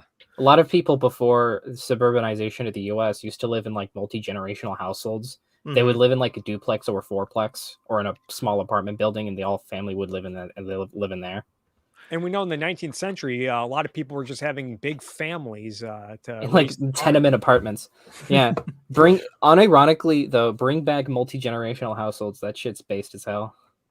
One of the reasons why the 1950s is such a nostalgia trap is because that's when television was invented. So it's like, and then it really became prominent in the 70s when 1950s nostalgia became a thing.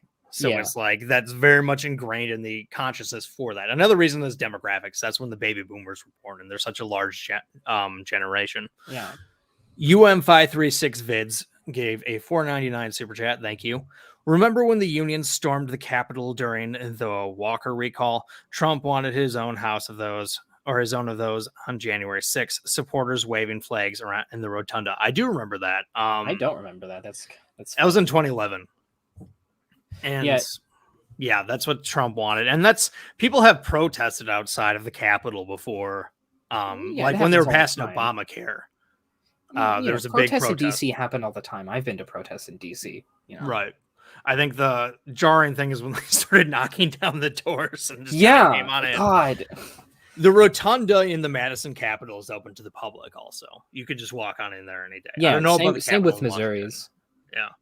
So although my grandpa, rest in peace, he once said to me, talking about how great the 50s were in terms of was the best decade for cars and music, and I said unless you were gay or black, and then he like side-eyed me because he's racist.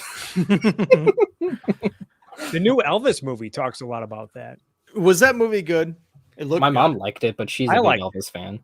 I like Elvis, so I'm not an Elvis fan. I'm not really a big fan of his work, but I thought Austin Butler is especially great in that movie. I'll check it out then, I guess. He's the one actually singing, which is amazing because he sounds just like Elvis. But yeah, Elvis was the 1950s for sure. Bikes are greater than cars. I disagree. But Kenny, you're one of these big you're one of these big like. I'm one of these big cities. urbanist people. Yeah, I agree. Bikes are way better. I hate driving. I will say this: having lived in the city, driving around a car can be a pain in the ass. It's just that like if you screw up driving, like the stakes are so much worse than if you just like hit something when you're on a bike. Like I mean, I got into like a fender bender today. Like I was backing out and I barely hit someone. Thankfully, there was no damage to either of our cars. But it's like if I hit like a car with my bike, you know, it's gonna be fine. You can never guarantee that with a car. And also, like, you're just less likely to die if you hit something on your bike. Is my point. But then, like, you know, if you go on a subway or a bus here in LA, you're kind of vulnerable to maybe getting robbed or held up by a mugger. Yeah, but I think there's the different problems. That's a crime problem. That's not a problem inherent to public transportation. Yeah, like there were like, you know, I mean, the St. Louis Metrolink is not a very safe place to be, even though I take it all the time. But if you live in a low crime area, you know, it's fine. And also the problem is with public transit in the US is that not a lot of people take it. So not a lot of people know how to like be how do I say this? There's no public transportation etiquette anymore. Because like so many people don't have it. Like playing loud music, people complain about people playing loud music on the bus. And that's definitely a problem. You know, when I take the Metrolink, you know, that's a big problem. People smoke weed. But like it's just sort of it's sort of because we just forgot how to like ride trains, I guess. Maybe so. I think that's just my take. But I mean, other than that, I love taking the train. I love not having to worry about fucking killing someone when I'm driving. Fair enough. On the point of safety with bikes, watch Winning Time, and you will know that not everything is safe on a bike. As Kirk I mean, nothing's 100% safe. Right, but you're less likely to kill yourself or something if you hit something. On the note of safety in cars, I saw this video on Twitter. I think it was yesterday.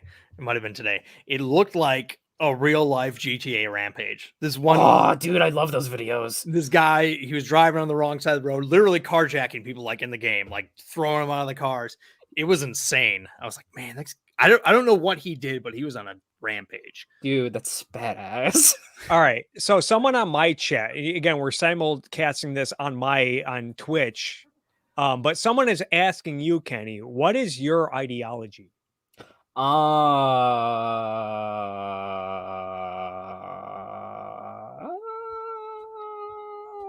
right. Interesting. Anti-woke lib. I'm an anti-woke lib. Anti-woke lib. Okay. That's like that. I know anti-woke is like a cringe thing to say, but that's just the best way I can describe myself. What do you think the proper role of government is? I don't know. It depends on the situation. Generally Pragmatist, it sounds like. The freer the better. But like I'm not necessarily opposed to state intervention in certain scenarios. I don't think it's bad. But like, you know, I start with the position that government is a necessary evil, and then I work my way there, which is how everybody should talk. I think government is a necessary good. That's what Ayn Rand said, amazingly. Yeah. Yeah. I start with that position that government is a necessary evil, but like I'm just less opposed than most people, than like libertarians or conservatives are, that having the government do stuff. I'm less ideological, and I more just see like what policies work and what policies doesn't. I'm very utilitarian, I guess, in that way. Utilitarian's probably more of a coherent thing to describe. Yeah, but I don't like a lot of utilitarian beliefs. Like when talking about like how the state should run itself, I'm a utilitarian, but in my personal life, I'm not a utilitarian. I see. If that makes sense. The same person, his name, he goes by Abyss on my chat. He says, Steve, he's a fellow scuba diver. Oh, okay, cool. Justin gave a $4.99 super chat. Thank you, Justin. What do you think of Daily Wire films? Will they compete with Hollywood soon? I'm skeptical that they'll get to that level where they're like opening on theaters everywhere across the country. But I think that they're mostly going to be in streaming, and I think they'll do well on that. Maybe they won't compete with Disney or anything like that. Competition is Netflix. I think they're just going to have like one niche market, and then they're just going to play into that hard. And I think that'll probably work for them. I know that the big thing they recently that they got famous for, or not got famous for, but that was making the rounds, is the Matt Walsh documentary. Oh my god, I fucking hate that. What Sorry. is that movie? So I he s- basically, it's just him trying to like debunk transgender ideology. But Well, the it's called problem, What is a Woman? That was yeah, and the thing is, it's like what's funny about the documentary is that Matt Walsh, like, his questions are answered in the documentary, but he edits those part out. Like they answer his questions, but he just like cuts them out because Wait. it's not like That wouldn't surprise me, but is there like proof of this? Are there clips of like, I this was can't cut from, I can't find it. I or saw it like on any of Twitter. these intellectuals he confronts? Are they like, yeah, he cut this out of the movie. He's taking me I way out think of context. well, actually, one of them. So there was a YouTube video I saw. I forget who it was from though, but it was Matt Walsh actually sent like one of his assistants used like only her first name and middle name, pretending that was her last name, to email people, saying they were making a documentary, and they pretended to be like super woke. And they pretended to be like, they even listed like their pronouns in the email. So like they baited these people into like this documentary where they were just going to shit on them. I guess Sasha Um, Baron Cohen is notorious for doing shit like that. Well, Yeah, Kirk, and, like- you and Sean were talking about how Michael Moore has done stuff like that in Yeah. Bowling for Columbine. Yeah, Sean I knew do- more about the backstory on that stuff than I did, though. Yeah. Yeah, I cannot so my sources on that are dude, trust me. Okay.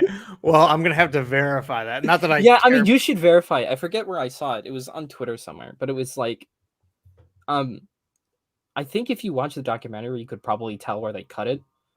But it's like his questions aren't even really hard to answer, I think.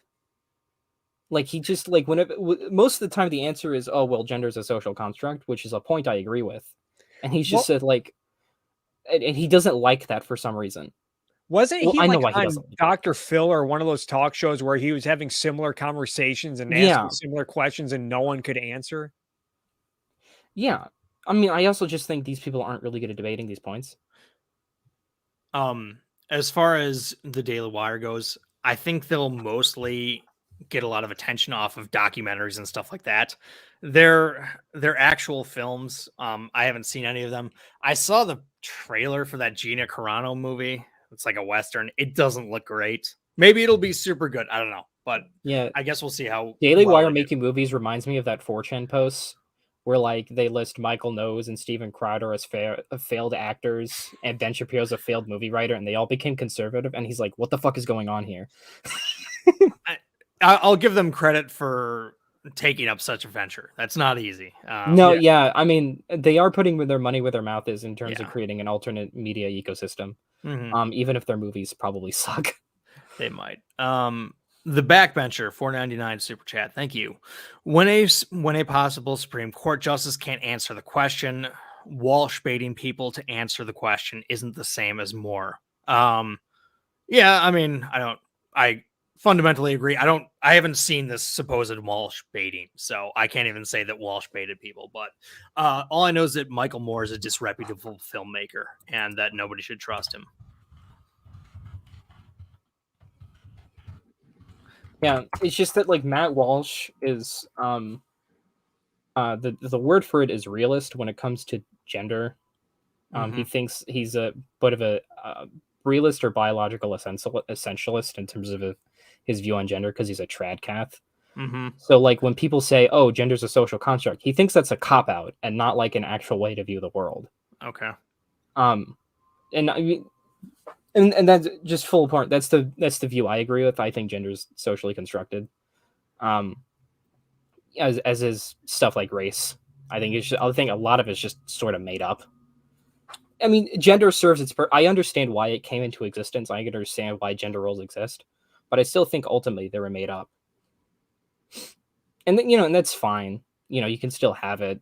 I think you just have to be honest when you say we made this up. Kenny getting all woke on us. I am. That's my wokest take, probably. So it's 8:00. We've been going for 2 hours. It's getting close to my bedtime, so I'm thinking we should wrap up here pretty quickly. Kirk, you got anything to say? Sorry I didn't talk more. People on my chat were like, well, is Kirk ever gonna talk? And I guess what I have to say to that is I'm sorry. Sorry. I mean, there were a lot of cooks in the kitchen on this stream, but I hope you guys had fun. I'm sorry if I disappointed, but yeah. Thanks for having me on. I always appreciate your work, Mr. Michael Davis. Keep up the good work. And yeah, for those who are watching on Steven's channel, you can check me out by going to Kirk Wilcox YouTube channel. Subscribe to me. Look at my stuff there. Follow me on Twitter at Kirk Wilcox. And look me up on Twitch at Kirkomania.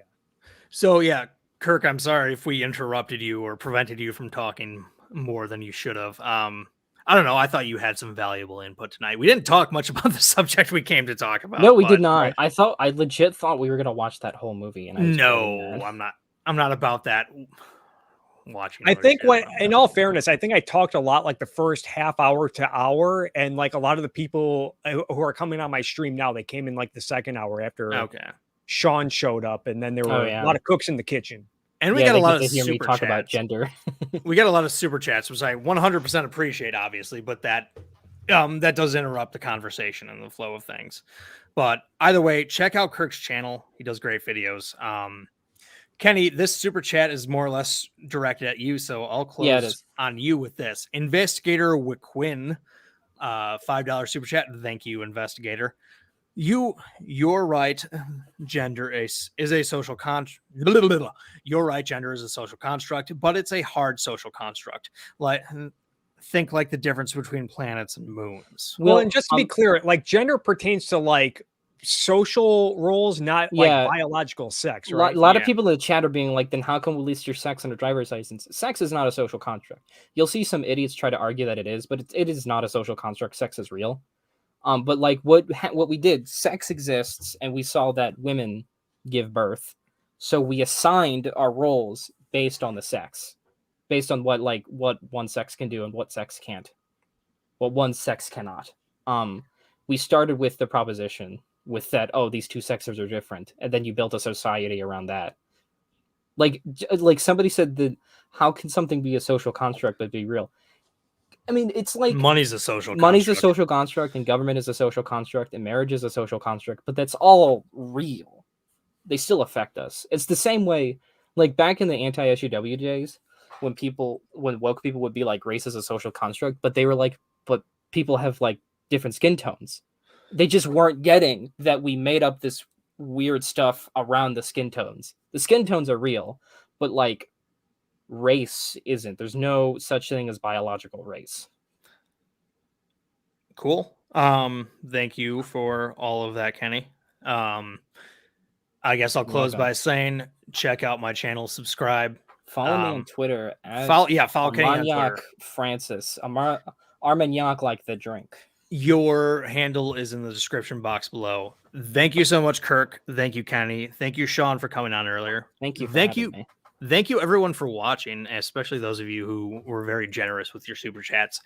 Really appreciate it. And that's it for today. I will probably put this on private after a little while, just because there was so much profanity in it. We kind of gave up on the no swearing thing.